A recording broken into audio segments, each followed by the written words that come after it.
ಎಲ್ಲರಿಗೂ ನಮಸ್ಕಾರ. 14ನೇ ಶತಮಾನದಲ್ಲಿ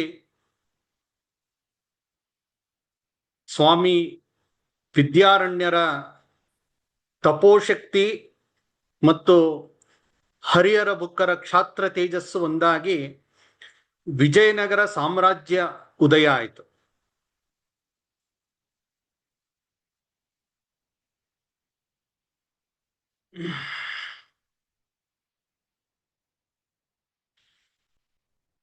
ಅದರಿಂದಾಗಿ ಹಿಂದೂ ಧರ್ಮ, ಹಿಂದೂ ಸಂಸ್ಕೃತಿ ಉಳಿತು.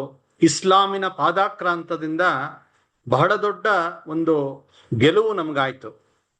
ಅದೇ ರೀತಿ 17ನೇ ಶತಮಾನದ ಪರಿಸ್ಥಿತಿಯು ಅಷ್ಟೇ ಗಂಭೀರವಾಗಿತ್ತು.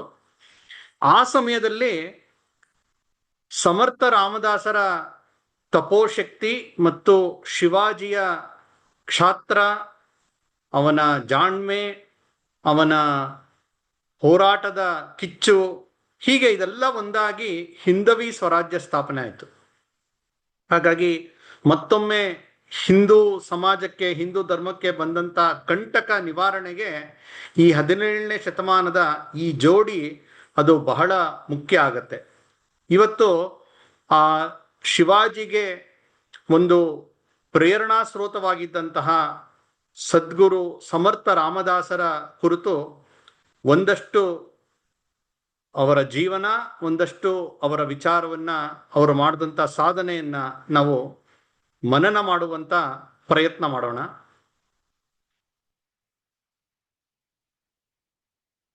ಔರಂಗಾಬಾದ್ ಅಂತ ಏನು ಕರಿತಾ ಇದ್ರು, ಈಗ ಸಂಭಾಜಿನಗರ್ ಅನ್ನುವ ಸರಿಯಾದಂತ ಒಂದು ಮರುನಾಮಕರಣ ಆಗಿದೆ.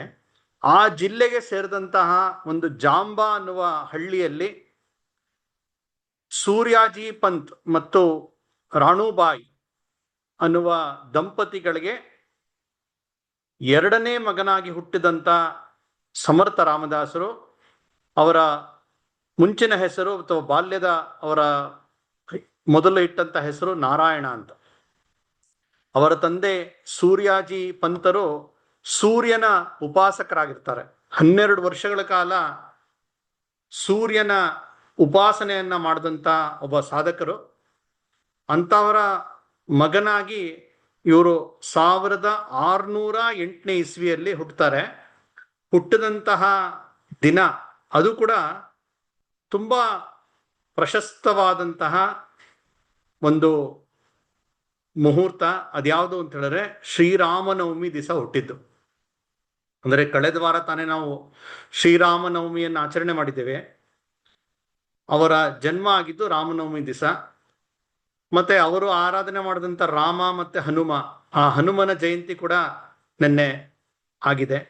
ಹೀಗೆ ಈ ರಾಮ ಹನುಮರ ಜಯಂತಿಯ ಸಮಯದಲ್ಲಿ ಸಮರ್ಥ ರಾಮದಾಸರ ಒಂದು ಸ್ಮರಣೆ ತುಂಬಾ ಒಂದು ನಮಗೆ ಆನಂದವನ್ನ ಕೊಡುತ್ತೆ. ಬಾಲ್ಯದಿಂದಲೇ ತುಂಬಾ ಚುರುಕು, ತುಂಬಾ ಚೇಷ್ಟೆ, ಸದಾ ಆಟ, ಸದಾ ಸ್ನೇಹಿತರ ಜೊತೆ ಗುಡ್ಡ ಹತ್ತೋದು, ಮರ ಹತ್ತೋದು, ಈಜು ಹೊಡೆಯೋದು, ಈ ರೀತಿಯ ಒಂದು ಸದಾ ಸಕ್ರಿಯವಾಗಿರ್ತಕ್ಕಂತಹ ಆ ಚೇಷ್ಟೆ ಮಾಡ್ತಾ ಇದ್ದಂತಹ ಆ ಮಗನನ್ನ ನೋಡಿ ಅನೇಕ ಬಾರಿ ತಾಯಿಗೆ ಅನಿಸ್ತಾ ಇರುತ್ತೆ, ಏನ್ ಇವನು ಈ ತರ ಇದಾನಲ್ಲ ಅಂತ. ಇವರ ಅಣ್ಣ ಗಂಗಾಧರ ತುಂಬಾ ಗಂಭೀರ ಸ್ವಭಾವದ ವ್ಯಕ್ತಿ, ಆದ್ರೆ ಈ ತಮ್ಮ ನಾರಾಯಣ ತುಂಬಾ ಒಂದು ಸದಾ ಕೈಗೆ ಸಿಗ್ತಾ ಇರಲ್ಲ. ಆಗ ಯಾರೋ ಒಬ್ರು ಹೇಳ್ತಾರೆ, ಇವನ್ಗೆ ಮದುವೆ ಮಾಡಿ ಸರಿ ಹೋಗುತ್ತೆ ಅಂತ. ಆಗಿನ ಕಾಲದಲ್ಲಿ ಈಗಲೂ ಅಷ್ಟೇ, ಎಲ್ಲಾ ಸಮಸ್ಯೆಗೂ ಮದುವೆ ಪರಿಹಾರ ಅನ್ನುವ ಒಂದು ಯೋಚನೆ ಇದೆ. ಹಾಗಾಗಿ ಇವನ್ಗೆ ಚಿಕ್ಕ ವಯಸ್ಸಿನಲ್ಲೇ ಕರೆದು ಹೇಳ್ತಾರೆ, ನಿನಗೆ ನಾವು ಮದುವೆ ಮಾಡಬೇಕು ಅಂತ ಇದೀವಿ ಅಂತ. ಆ ಮದುವೆ ಅನ್ನೋ ಶಬ್ದ ಕೇಳ್ತಾ ಇದ್ದಂಗೆ ಅಲ್ಲಿಂದ ಅವನು ಪರಾರಿ ಆಗ್ಬಿಡ್ತಾ ಇರ್ತಾನೆ, ಅವರ ತಾಯಿಯ ಕೈಗೆ ಸಿಗ್ತಾ ಇರಲ್ಲ. ಹೀಗೆ ನಡೀತಾ ಇರತ್ತೆ. ಅದಾದ್ಮೇಲೆ ಒಂದ್ ದಿವಸ ಅವ್ರ ತಾಯಿ ಇವನ ಒಂದು ಈ ರೀತಿಯ ಒಂದು ಸದಾ ಆಟ ಅದರಲ್ಲೇ ಮುಳುಗಿರ್ತಾ ಇರುವಂತಹ ನಾರಾಯಣನನ್ನು ನೋಡಿ ಅವ್ರ ತಾಯಿ ರಾಣುಬಾಯಿ ಹೇಳ್ತಾರೆ, ನಾರಾಯಣ ಬರೀ ಇದನ್ನೇ ಮಾಡ್ತಾ ಇದ್ರೆ, ಆಟ ಆಡ್ತಾ ಇದ್ರೆ ಸ್ವಲ್ಪ ಪ್ರಪಂಚದ ಬಗ್ಗೆ ಯೋಚನೆ ಮಾಡ್ಬೇಕು, ನೀನು ಒಬ್ಬ ಗಂಡು ಮಗ ನೀನು ಅಂತ ಒಂದು ಮಾತಿನಲ್ಲಿ ಹೇಳ್ತಾರೆ. ಅದಾಗತ್ತೆ. ಅದಾದ್ಮೇಲೆ ಊಟ ಕರೀತಾರೆ, ಅವನೆಲ್ಲೋ ಬರೋದೇ ಇಲ್ಲ. ಸಂಜೆ ಆಗತ್ತೆ, ಎಲ್ಲಿ ಹೋದಾಗ ಗೊತ್ತಿಲ್ಲ, ಊಟಕ್ಕೂ ಬಂದಿಲ್ಲ, ಎಲ್ಲೂ ಕಾಣಿಸ್ತಾನೆ ಇಲ್ಲ. ಅವ್ರ ಸ್ನೇಹಿತರು ಕೇಳಿದ್ರೆ ಅವ್ರಿಗೂ ಗೊತ್ತಿಲ್ಲ ಎಲ್ಲೋದ ನಾರಾಯಣ ಅಂತ. ಆಗ ಇವರ ಮನೆಯಲ್ಲಿ ಒಳಗಡೆ ಒಂದು ಇದಿರುತ್ತೆ, ಏನೋ ಗೋಡೌನ್ ತರ, ಸ್ಟೋರ್ ಹೌಸ್ ತರ, ಉಗ್ರಾಣ, ಕತ್ತಲೆ ಕೋಣೆ ಅದು. ಅಲ್ಲಿ ಏನೋ ತಗೊಳ್ಬೇಕು ಅಂತ ಇವರು ಒಳಕ್ ಹೋಗ್ತಾರೆ. ಆಗ ನೋಡ್ತಾರೆ ನಾರಾಯಣ ಅಲ್ಲಿ ಕೂತಿದ್ದಾನೆ. 8-9 ವರ್ಷದ ಬಾಲಕ ಅವನು, ಅಲ್ಲಿ ಕತ್ಲಲ್ಲಿ ಕೂತಿದ್ದಾನೆ, ಧ್ಯಾನ ಸ್ಥಿತಿಯಲ್ಲಿ ಕೂತಿದ್ದಾನೆ. ಇವ್ರ ತಾಯಿ ಮಗನನ್ನ ಎಬ್ಸಿ ಕರೀತಾರೆ, ಏನ್ ಮಾಡ್ತಾ ಇದ್ಯಾ ನೀನು? ಆಗ ಅವನು ಹೇಳ್ತಾನೆ, ಆಯಿ ಚಿಂತಾ ಕರಾತೋ ವಿಶ್ವಾಚಿ ಅಂತ. ಅಮ್ಮ, ನಾನು ವಿಶ್ವದ ಚಿಂತೆ ಮಾಡ್ತಾ ಇದ್ದೆ. ಅಂದ್ರೆ ಅವಳು ಹೇಳಿದ್ಲು ಏನೋ ಮಾತಿನಲ್ಲಿ, ಹೀಗೆ ಪ್ರಪಂಚದ ಬಗ್ಗೆ ಯೋಚನೆ ಮಾಡುವಂತ. ಅಂದ್ರೆ ಆ ಒಂದು ಆ ಜೀವದ ಒಂದು ಸ್ವಭಾವದಲ್ಲೇ ಹೇಗಿತ್ತು ಅಂತ ಹೇಳಿದ್ರೆ, ಅವರು ತಕ್ಷಣ ಧ್ಯಾನಸ್ಥರಾಗಿ ಜಗತ್ತಿನ ಕುರಿತಾಗಿ ಚಿಂತನೆ ಮಾಡ್ಲಿಕ್ಕೆ ಶುರು ಮಾಡಿರ್ತಾರೆ. ಇದು ಬಾಲ್ಯದ ಅವರ ಒಂದು ಈ ರೀತಿಯ ನಡೆಗಳನ್ನು ನಾವು ನೋಡಿದಾಗ ಬಹಳ ವಿಶೇಷ ಅಂತ ಅನ್ಸುತ್ತೆ. ಅದಾದ್ಮೇಲೆ ಅವರ ಅಣ್ಣ ಅವ್ರಿಗೆ ರಾಮತಾರಕ ಮಂತ್ರ, ಏನು ಶ್ರೀರಾಮ ಜಯ ರಾಮ ಜಯ ಜಯ ರಾಮ, ಆ ಮಂತ್ರದ ಉಪದೇಶ ಆಗತ್ತೆ. ಅದು ಗೊತ್ತಾಗ್ತಾ ಇದ್ದಂಗೆ ನಾರಾಯಣ ಬಂದು ಅಣ್ಣನ ಕೇಳ್ತಾನೆ, ನನಗೂ ಉಪದೇಶ ಮಾಡಿಸು ಅಂತ. ಅವನು ಅಣ್ಣ ಹೇಳ್ತಾನೆ, ನೀನಿನ್ನೂ ಚಿಕ್ಕವನು, ಬೇಡ ಹೋಗು ಅಂತ ಹೇಳಿ ಅವನ್ನ ಆಗಲ್ಲ ಅಂದ್ಬಿಟ್ಟು. ಇವನ್ಗೆ ಬೇಜಾರಾಗ್ಬಿಡುತ್ತೆ ನಾರಾಯಣನ್. ಹೋಗ್ತಾನೆ, ಅವರ ಹಳ್ಳಿಯ ಆಚೆ ಒಂದು ಹನುಮಂತನ ಗುಡಿ ಇರುತ್ತೆ, ಅಲ್ಲಿ ಹೋಗಿ ಹನುಮಂತನ ಗರ್ಭಗುಡಿಯಲ್ಲಿ ಹನುಮಂತನ ಪಾದವನ್ನು ಇಟ್ಕೊಂಡು ಅಲ್ಲಿ ಇದ್ಬಿಡ್ತಾನೆ. ನನಗೆ ನೀನು ಉಪದೇಶ ಮಾಡಬೇಕು ಅಂತ ಹೇಳಿ ಅಲ್ಲೇ ಕೂತ್ಕೊಂಡ್ಬಿಡ್ತಾನೆ. ಮಧ್ಯಾಹ್ನ ಆಯ್ತು, ಸಂಜೆ ಆಯ್ತು, ರಾತ್ರಿ ಆಯ್ತು, ರಾತ್ರಿ ಎಲ್ಲ ಅಲ್ಲೇ ಕಲಿತಾನೆ. ಆಗ ಅವನಿಗೆ ಹನುಮಂತನ ಒಂದು ಅನುಗ್ರಹ ಆಗಿ ರಾಮನ ಮಂತ್ರ, ರಾಮತಾರಕ ಮಂತ್ರದ ಒಂದು ಅವನಿಗೆ ಉಪದೇಶ ಆಗುತ್ತೆ. ಈ ಘಟನೆ ನಂತರ ನಾರಾಯಣನ ಒಂದು ಏನೋ ಒಂದು ಸ್ವಭಾವ ಇತ್ತು, ಅವನ ಒಂದು ಸದಾ ಆಟ, ಇದೆಲ್ಲ ಕಡಿಮೆ ಆಗ್ತಾ ಸ್ವಲ್ಪ ಗಂಭೀರವಾಗ್ಬಿಡ್ತಾನೆ. ತಂದೆ ತಾಯಿಗೆ ಯಾವಾಗಲೂ ಈ ರೀತಿ ಯಾವುದೇ ಎಕ್ಸ್ಟ್ರೀಮ್ ಆದ್ರೂ ಯೋಚನೆ ಆಗ್ಬಿಡುತ್ತೆ. ಹಾಗಾಗಿ ತಾಯಿಗೆ ಏನಪ್ಪ ಇವನು ಹಿಂಗಾಗ್ಬಿಟ್ನಲ್ಲ ಅಂತ ಮತ್ತೆ ಕೆಲವರು ಹಿರಿಯರ ಜೊತೆ ಚರ್ಚೆ ಮಾಡಿದಾಗ ಅವ್ರು ಹೇಳ್ತಾರೆ, ಮತ್ತೆ ಒಂದು ಕೆಲಸ ಮಾಡಿ, ಮದುವೆ ಮಾಡಿ, ಸರಿ ಹೊಟ್ಟೋಗುತ್ತೆ. ಸೊ ಮದುವೆ ಅಂತ ವಿಷಯ ಹೇಳಿದ್ರೆ ಇವನು ಕೈಗೆ ಸಿಗೋದಿಲ್ಲ. ಆದ್ರೂ ಒಂದ್ ದಿವಸ ತಾಯಿ ನಾರಾಯಣನ ಕೂಡಿಸ್ಕೊಂಡು ಅವ್ಗೆ ಹೇಳ್ತಾರೆ, ನೋಡು, ನನಗೊಂದು ಭಾಷೆ ಕೊಡ್ಬೇಕು, ನೀ ಮಾಡ್ತೀನಿ ಅಂತ. ಆಕೆ ಹೇಳ್ತಾರೆ, ನಾನು ನಿಶ್ಚಯ ಮಾಡ್ತೀನಿ, ಮದುವೆ ಮಂಟಪಕ್ಕೆ ಬಂದು ನಿಂತ್ಕೊಳ್ಬೇಕು ಅಂತ ಅವಳು ಅವನ ಹತ್ರ ಭಾಷೆ ತಗೊಳ್ತು. ಅಂದ್ರೆ ಮದುವೆ ಮಾಡ್ತೀವಿ ಅಂತನ ಈ ರೀತಿ ಹೇಳ್ತಾಳೆ. ಆಯ್ತು ಅಂತ ಇವರು ಒಂದು ಹೆಣ್ಣನ್ನ ನೋಡಿ ಮದುವೆ ದಿನಾಂಕ ನಿಶ್ಚಯ ಮಾಡ್ತಾರೆ. 12 ವರ್ಷದ ಬಾಲಕ ನಾರಾಯಣ ಒಂದು ದೇವಸ್ಥಾನದಲ್ಲಿ ಮದುವೆಯ ಒಂದು ಎಲ್ಲ ಯೋಜನೆ ಆಗಿದೆ, ಅಲ್ಲಿ ಕರ್ಕೊಂಬರ್ತಾರೆ. ಅಲ್ಲಿ ಕರ್ಕೊಂಬಂದು ಆ ಮದುವೆ ಮಂಟಪಕ್ಕೆ ಬರ್ತಾರೆ. ತಾಯಿಗೆ ಮಾತು ಕೊಟ್ಟಿದ್ದ, ಅದ್ರ ಪ್ರಕಾರ ಬರ್ತಾನೆ. ಹುಡುಗಿ ಯಾರೂ ಗೊತ್ತಿಲ್ಲ. ಹಿಂದಿನ ಕಾಲದಲ್ಲಿ ಮದುವೆ ಆಗೋ ಸಮಯ ಅಂದ್ರೆ ಅಂತರ್ಪಟ ತೆಗೆಯೋ ತನಕ ಆ ವರ ಮತ್ತೆ ವಧುವಿನ ಭೇಟಿ ಅಥವಾ ದರ್ಶನ ಆಗಿರಲ್ಲ. ಅಂತರ್ಪಟ ಇಟ್ಟಿದ್ದಾರೆ, ಮಂಗಳಾಷ್ಟಕ ಶ್ಲೋಕ ಹಾಡ್ತಾ ಇದ್ದಾರೆ. ಅದರಲ್ಲಿ ಒಂದು ಮಾತು ಬರುತ್ತೆ ಕಡೆಯಲ್ಲಿ, ಸುಮೂರ್ತೆ ಸಾವಧಾನ್ ಅಂತ. ಆ ಸುಮೂರ್ತೆ ಸಾವಧಾನ ಅಂತ ಅನ್ನೋದು ಆ ಮಂತ್ರದ ಒಂದು ಭಾಗ. ಆ ಸಾವಧಾನ್ ಅನ್ನುವ ಶಬ್ದ ಬರ್ತಾ ಇದ್ದಂಗೆ ನಾರಾಯಣನ ಕಿವಿ ಚುರುಕಾಗುತ್ತೆ ಒಂದ್ಸಲಿ. ಯಾಕೆಂದ್ರೆ ಸಾವಧಾನ್ ಅಂತ ಹೇಳಿದ್ರೆ ಎಚ್ಚರ ಆಗು, ಜಾಗೃತನಾಗು ಅನ್ನುವ ಅರ್ಥ, ಸಂಸ್ಕೃತದ ಅರ್ಥ. ಇವನ್ಗೆ ಆ ಮಂತ್ರದ ಆ ಶಬ್ದ ಬೇರೆನೇ ರೀತಿ ಅವನಿಗೊಂದು ಜಾಗೃತಿಯನ್ನ, ನೆನಪನ್ನ, ಎಚ್ಚರಿಕೆಯನ್ನ ಕೊಡುತ್ತೆ. ಏನ್ ಮಾಡಕ್ ಹೊರಟಿದ್ದೀನಿ ನಾನು ನನ್ನ ಜೀವನದಲ್ಲಿ ಸಾಧನೆ ಮಾಡಬೇಕು ಅಂತ ಹೊರಟೀನಿ, ನಾನು ದೊಡ್ಡ ಕೆಲಸಗಳನ್ನು ಮಾಡ್ಬೇಕಾಗಿದೆ, ನಾನಿಲ್ಲಿ ಮದುವೆ ಆಗಕ್ಕೆ ಹೊರಟಿದ್ದೀನಲ್ಲ ಅನ್ನುವ ಒಂದು ಅವೇಕನಿಂಗ್ ಅಂತಾರಲ್ಲ, ಆ ರೀತಿಯ ಒಂದು ಭಾವ ಅವನಿಗೆ ಬರುತ್ತೆ. ಅದನ್ನ 3 ಸಲ ಹೇಳ್ತಾರೆ ಸಾವಧಾನ ಅಂತ. 2ನೇ ಸಲ ಹೇಳ್ತಾರೆ ಮೂರನೇ ಸಲಿ ಸಾವಧಾನ್ ಅಂತ ಹೇಳಿ ಆ ಅಂತರ್ಪಟವನ್ನ ಕೆಳಗಡೆ ಸರಿಸ್ತಾರೆ. ಆ ಕಡೆ ವಧು ಇದ್ದಾಳೆ, ಈ ಕಡೆ ವರ ಇಲ್ಲ, ನಾರಾಯಣ ಇಲ್ಲ. ತಕ್ಷಣ ಎಲ್ಲರೂ ಎಲ್ಲೋದ ಅಂತ ಹುಡುಕ್ತಾರೆ. ಆ ದೇವಸ್ಥಾನದ ಸುತ್ತಮುತ್ತ ಎಲ್ಲ ಹುಡುಕ್ತಾರೆ. ಆ ದೇವಸ್ಥಾನದ ಹತ್ತಿರ ಇರ್ತಕ್ಕಂಥ ಅಲ್ಲಿ ಇಲ್ಲಿ ಅವ್ರ ಇವ್ರ ಮನೆಯಲ್ಲಿ ಹುಡುಕ್ತಾರೆ. ಎಲ್ಲಾರು ಎಷ್ಟು ಹುಡುಕರು ಸಿಗೋದಿಲ್ಲ. ಕಡೆಗೆ ಆ ಹುಡುಗಿಗೆ ಅಲ್ಲೇ ಇದ್ದಂತ ಇನ್ನೊಬ್ಬ ಹುಡುಗನ್ ಕೊಟ್ಟು ಮದುವೆ ಮಾಡ್ಬಿಡ್ತಾರೆ. ಇವನು ಸಿಗದೇ ಇಲ್ಲ. ಇವನು ಸ್ವಲ್ಪ ದೂರದಲ್ಲೇ ಊರಾಚೆ ಒಂದು ಮರದ ಮೇಲೆ ಹತ್ತಿ ಕೂತ್ಕೊಂಡಿರ್ತಾನೆ. ಅದಾದ್ಮೇಲೆ ಅಲ್ಲಿಂದ ಅವನು ತನ್ನ ಜೀವನದ ಒಂದು ಬಹಳ ದೊಡ್ಡ ತಿರುವಿನ ಘಟನೆ ಇದು. ನಾರಾಯಣ ಅಲ್ಲಿಂದ ಅವನು ಊರ್ ಬಿಟ್ಟು ಸುಮಾರು 200 ಮೈಲಿ ದೂರ ಇರತಕ್ಕಂತಹ ಗೋದಾವರಿ ನದಿ ತಟದ ಪಂಚವಟಿಗೆ ಬರ್ತಾನೆ. ಪಂಚವಟಿ ಅಂತ ಹೇಳಿದ್ರೆ ಅಲ್ಲಿ 5 ವಟವೃಕ್ಷಗಳಿದೆ. ಅದರ ಮಧ್ಯದಲ್ಲಿ ಒಂದು ಕುಟೀರವನ್ನ ನಿರ್ಮಾಣ ಮಾಡಿಕೊಂಡು ಅಲ್ಲಿ ರಾಮ ಲಕ್ಷ್ಮಣ ಸೀತೆಯರು ವಾಸವಾಗಿದ್ದರು. ರಾಮಾಯಣದ ಒಂದು ಕಥೆಯಲ್ಲಿ ಬರ್ತಕ್ಕಂತಹ ಆ ಜಾಗ ಗೋದಾವರಿ ತಟದ ಅತ್ಯಂತ ಪ್ರಶಸ್ತವಾದಂತಹ ರಾಮನ ಪಾದಸ್ಪರ್ಶ ಆಗಿರ್ತಕ್ಕಂತಹ ಜಾಗ ಆ ಪಂಚವಟಿ. ಅಲ್ಲಿಗೆ ಬರ್ತದೆ. ಅಲ್ಲಿಗೆ ಬಂದು ಅಲ್ಲಿ ಪಕ್ಕದಲ್ಲೇ ಒಂದು ಹಳ್ಳಿ ಇರುತ್ತೆ. ಆ ಹಳ್ಳಿಯಲ್ಲಿ, ಆ ಟಾಕಲಿ ಎನ್ನುವ ಒಂದು ಹಳ್ಳಿಯಲ್ಲಿ ಒಂದು ಗುಹೆ ತರ ಮಾಡಿಕೊಂಡು ಅಲ್ಲಿ ನೆಲೆಸಿ ಅಲ್ಲಿ ಅವರ ಸಾಧನೆಯನ್ನ ಪ್ರಾರಂಭ ಮಾಡ್ತಾರೆ.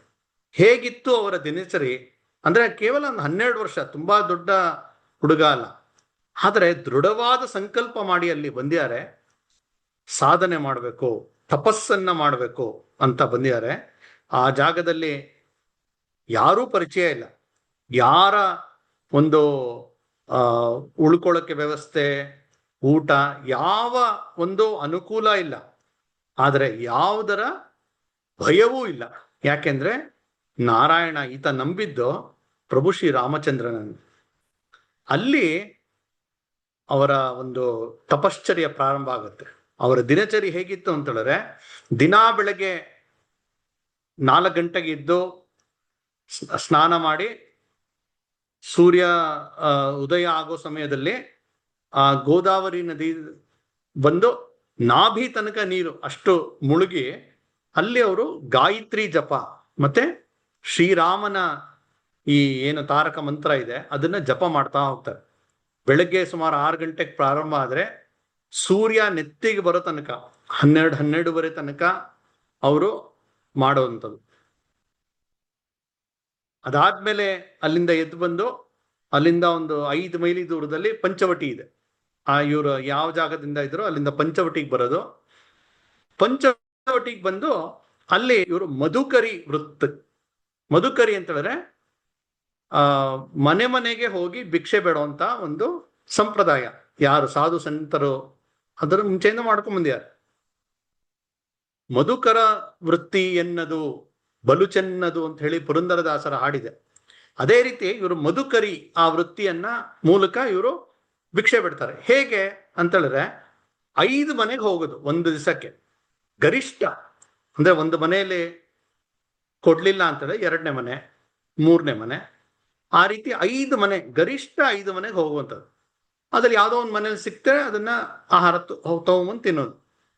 ಒಂದು ಮನೆಯಲ್ಲಿ ನಿಂತು 3 ಬಾರಿ ಅವರು ಭವತಿ ಭಿಕ್ಷಾಂ ದೇಹಿ ಅಂತ 3 ಸಲ ಕೇಳ್ತಾರೆ. ಇಲ್ಲ ಅಂದ್ರೆ ಮುಂದಕ್ಕೆ ಹೋಗ್ತಾರೆ. ಆ ರೀತಿ ಸುಮಾರು 5 ಮನೆ ಅಷ್ಟೇ. 5 ಮನೆ ಸಿಗ್ಲಿಲ್ಲ ಅಂದ್ರೆ ಅವತ್ತು ಉಪವಾಸ. ಇಲ್ಲಿ ಸಿಕ್ಕಂತಹ ಆ ಏನು ಆಹಾರ ಅದೇನು ಸಿಗುತ್ತೆ ಅದನ್ನ ಜೋಳಿಗೆಯಲ್ಲಿ ತಂದು ಏನೋ ಕೊಡ್ತಾರೆ ಅವರು. ಏನೋ ರೊಟ್ಟಿನೋ ಚಪಾತಿನೋ ಅನ್ನನೋ ಮತ್ತೇನೋ ಕೊಟ್ಟಿರ್ಬೋದು.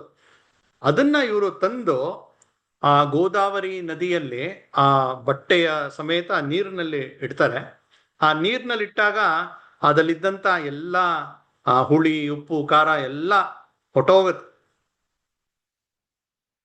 ಯಾಕೆಂದ್ರೆ ಸಾಧನೆ ಮಾಡ್ಬೇಕಾದ್ರೆ ಅವ್ರಿಗೆ ಆ ಭಗವಂತನ ರಸ ಒಂದೇ ಧ್ಯಾನದಲ್ಲಿರ್ಬೇಕು. ಈ ಆಹಾರದ ಈ ಪ್ರಾಪಂಚಿಕ ರಸ ಅವ್ರಿಗೆ ತೊಂದರೆ ಕೊಡಬಾರ್ದು ಅನ್ನೋ ಕಾರಣಕ್ಕೋಸ್ಕರ ಅದನ್ನ ನೀರಿನಲ್ಲಿ ಸ್ವಲ್ಪ ಹೊತ್ತು ಇಟ್ಟು ಆ ನದಿ ನೀರಿನಲ್ಲಿ ಅದೆಲ್ಲ ಎಲ್ಲ ಉಪ್ಪು ಖಾರ ಹುಳಿ ಎಲ್ಲ ಹೋದ್ಮೇಲೆ ಅದನ್ನ ತಂದು ಅಲ್ಲೊಂದು ರಾಮನ ಒಂದು ಸಣ್ಣ ಗುಡಿ ಇರುತ್ತೆ, ಅಲ್ಲಿ ಅದನ್ನ ನೈವೇದ್ಯ ಮಾಡುವಂಥದ್ದು. ಆಮೇಲೆ ಅದನ್ನ ಇವರು ಸ್ವೀಕಾರ ಮಾಡ್ತಾ ಇರ್ತಾರೆ. ಬೆಳಗ್ಗೆಯಿಂದ ಏನು ತಗೊಂಡಿಲ್ಲ, ಮಧ್ಯಾಹ್ನ ಊಟ, ಮತ್ತೆ ಸಂಜೆ ಮೇಲೆ ಸ್ವಲ್ಪ ವಿಶ್ರಾಂತಿ ತಗೊಂಡು ಸಂಜೆ 4 ಗಂಟೆ ಮೇಲೆ ಮತ್ತೆ ಅಲ್ಲಿಗೆ ಹೋಗ್ತಾರೆ. ಅಲ್ಲಿ ಯಾವ್ದಾರೋ ದೇವಸ್ಥಾನದಲ್ಲಿ ಏನಾರು ಸತ್ಸಂಗ ನಡೀತಾ ಇದೆ, ಕೀರ್ತನೆ ನಡೀತಾ ಇದೆ, ಅಲ್ಲೋಗಿ ಕೂತ್ಕೊಳ್ತಾ ಇರ್ತಾರೆ, ಕೇಳ್ತಾ ಇರ್ತಾರೆ. ಆಮೇಲೆ ವಾಪಸ್ ಬರುವಂಥದ್ದು, ಸ್ವಲ್ಪ ಹೊತ್ತು ಅಧ್ಯಯನ ಮಾಡೋದು ರಾತ್ರಿ ತನಕ, ಆಮೇಲೆ ಆ ಗುಹೆಯಲ್ಲಿ ಮಲ್ಕೊಳ್ಳೋದು, ಮತ್ತೆ ಬೆಳಗ್ಗೆ 4 ಗಂಟೆ. ಈ ರೀತಿ ಒಂದು ವಾರ, ಒಂದು ತಿಂಗಳು ಅಥವಾ ಒಂದು ವರ್ಷ ಅಲ್ಲ, 12 ವರ್ಷಗಳ ಮಾಡಿದಂತಹ ಒಂದು ತಪಸ್ಸಿದೆ. ಇವರು ಈ ರೀತಿ ಮಾಡ್ತಾ ಇರ್ಬೇಕಾದ್ರೆ ಅನೇಕ ಅನುಭವಗಳಾಗತ್ತೆ. ಒಂದ್ಸಲಿ ಒಂದು ಮನೆ ಹೋಗಿ ಅವ್ರು ಭಿಕ್ಷೆ ಬಿಡ್ತಾರೆ, ಅಲ್ಲಿ ಕೊಡಲ್ಲ, 2 ಆಯ್ತು 3, ಕಡೇ ಮನೆ, ಆವತ್ತಿನ ಕೋಟ 5ನೇ ಮನೆ, ಅಲ್ಲಿ ಹೋಗಿ ಇವರು ಭವತಿ ಭಿಕ್ಷಾನ್ ದೇಹಿ ಅಂತ ಕೇಳಿದಾಗ ಆ ಮನೆಯಾಕೆ ಆಕೆ ಸಿಟ್ಟಿನಲ್ಲಿದ್ರು, ಮನೆ ಕೆಲಸ ಮಾಡ್ತಾ ಇದ್ಲು, ಮನೆ ಸಾರಿಸ್ತಾ ಇದ್ಲು, ಗೊತ್ತಿಲ್ಲ ಯಾವ ಮೂಡ್ನಲ್ಲಿದ್ಲು ಅಂತ. ಆಕೆ ಏನ್ ಮಾಡ್ತಾಳೆ ಅಂದ್ರೆ, ಅವಳು ಸಾರಿಸ್ತಾ ಇದ್ದಂತ ಆ ಬಟ್ಟೆ ಇತ್ತಲ್ಲ, ಆ ಬಟ್ಟೆ ಎತ್ತಿ ಸಮರ್ಥ ರಾಮದಾಸರ ಮೇಲೆ ಎಸ್ದು ಬಿಡ್ತಾಳೆ. ಎಷ್ಟು ಸಿಟ್ಟು ಬರಬೇಕು! ಒಂದು ಭಿಕ್ಷೆ ಕೇಳಿದಾಗ ಕೊಡ್ಬೇಕು, ಇಲ್ಲಾಂದ್ರೆ ಮುಂದೆ ಹೋಗಿ ಅನ್ಬೇಕು, ಏನಾರು ಮಾಡ್ಬೇಕು. ಆದ್ರೆ ಆ ಸಾರಿಸೋ ಬಟ್ಟೆಯನ್ನ ಮುಖಕ್ಕೆ ಎಸ್ದಾಗ ಇವರ ಒಂದು ರಿಯಾಕ್ಷನ್ ಏನು ಅಂದ್ರೆ, ಯಾವುದೇ ರೀತಿಯ ಸಿಟ್ಟು ಮಾಡ್ಕೊಳ್ಳಲ್ಲ. ಆ ಬಟ್ಟೆಯನ್ನೇ ಸ್ವೀಕಾರ ಮಾಡಿ, ಇವತ್ತು ನನಗೆ ಬಂದಂತ ಭಿಕ್ಷೆ ಅದು ಅಂತ ಹೇಳಿ ಆ ಸಾರಿಸೋ ಬಟ್ಟೆಯನ್ನೇ ತಂದು ನದಿಯಲ್ಲಿ ಚೆನ್ನಾಗಿ ಜಾಲಿಸ್ತಾರೆ. ಆ ಎಲ್ಲ ಬಟ್ಟೆ ಒರೆಸಿ ಎಲ್ಲ ಹರಿದು ಎಲ್ಲ ಆಗಿರುತ್ತೆ, ಚೆನ್ನಾಗಿ ಜಾಲಿಸಿದ್ಮೇಲೆ ಆ ಬಟ್ಟೆಯ ಆ ದಾರಗಳನ್ನೆಲ್ಲ ತೆಗಿತಾರೆ. ಆ ದಾರಗಳನ್ನು ತೆಗೆದು ಆ ದಾರದಿಂದನೇ ಒಂದು ಬತ್ತಿ ಮಾಡ್ತಾರೆ. ಹೇಗೆ ನಾವು ಹೂಬತ್ತಿ ಮಾಡ್ತೀವಲ್ಲ, ಆ ರೀತಿಯ ದಾರದಿಂದನೇ ಆ ದಾರವನ್ನು ಒಣಗಿಸಿ ಅದನ್ನ ಬತ್ತಿ ಮಾಡಿ, ಆ ಬತ್ತಿಯಲ್ಲಿ ಆ ಶ್ರೀರಾಮನ ದೇವಸ್ಥಾನದಲ್ಲಿ ಆ ದೀಪವನ್ನ ಹಚ್ಚಿ ಅವನಿಗೆ ಸಾಷ್ಟಾಂಗ ನಮಸ್ಕಾರ ಮಾಡ್ತಾರೆ. ಅವತ್ತಿನ ಊಟ ಅದೇ. ಇವತ್ತು ನಂಗೆ ಸಿಕ್ಕಂತ ಭಿಕ್ಷೆನ ಭಗವಂತನಿಗೆ ಅರ್ಪಿಸ್ಬೇಕಲ್ಲ, ಅವತ್ತು ಆಹಾರ ಸಿಗ್ಲಿಲ್ಲ, ದೀಪ ಮಾಡಿ ಅವ್ರು ಅರ್ಪಿಸ್ತಾರೆ. ಇದು ತಪಸ್ಸು ಅಂತ ಹೇಳಿದ್ರು. ಒಂದ್ಸಲಿ ಇವರು ಇನ್ನು 12 ವರ್ಷ ಆಗಿರಲ್ಲ, ಒಂದು 5-6 ವರ್ಷ ಆದಾಗ ಒಂದ್ಸಲಿ ಒಬ್ಳು ಅನ್ನಪೂರ್ಣ ಅಂತ ಒಬ್ಳು ಯುವತಿ, ಒಂದು 20-22 ವರ್ಷದ ಯುವತಿ, ಆಕೆಯ ಗಂಡ ತೀರ್ಕೊಂಬಿಟ್ಟಿಯಾನ. ಅವನಿಗೂ ಒಂದು 26-27 ವರ್ಷ.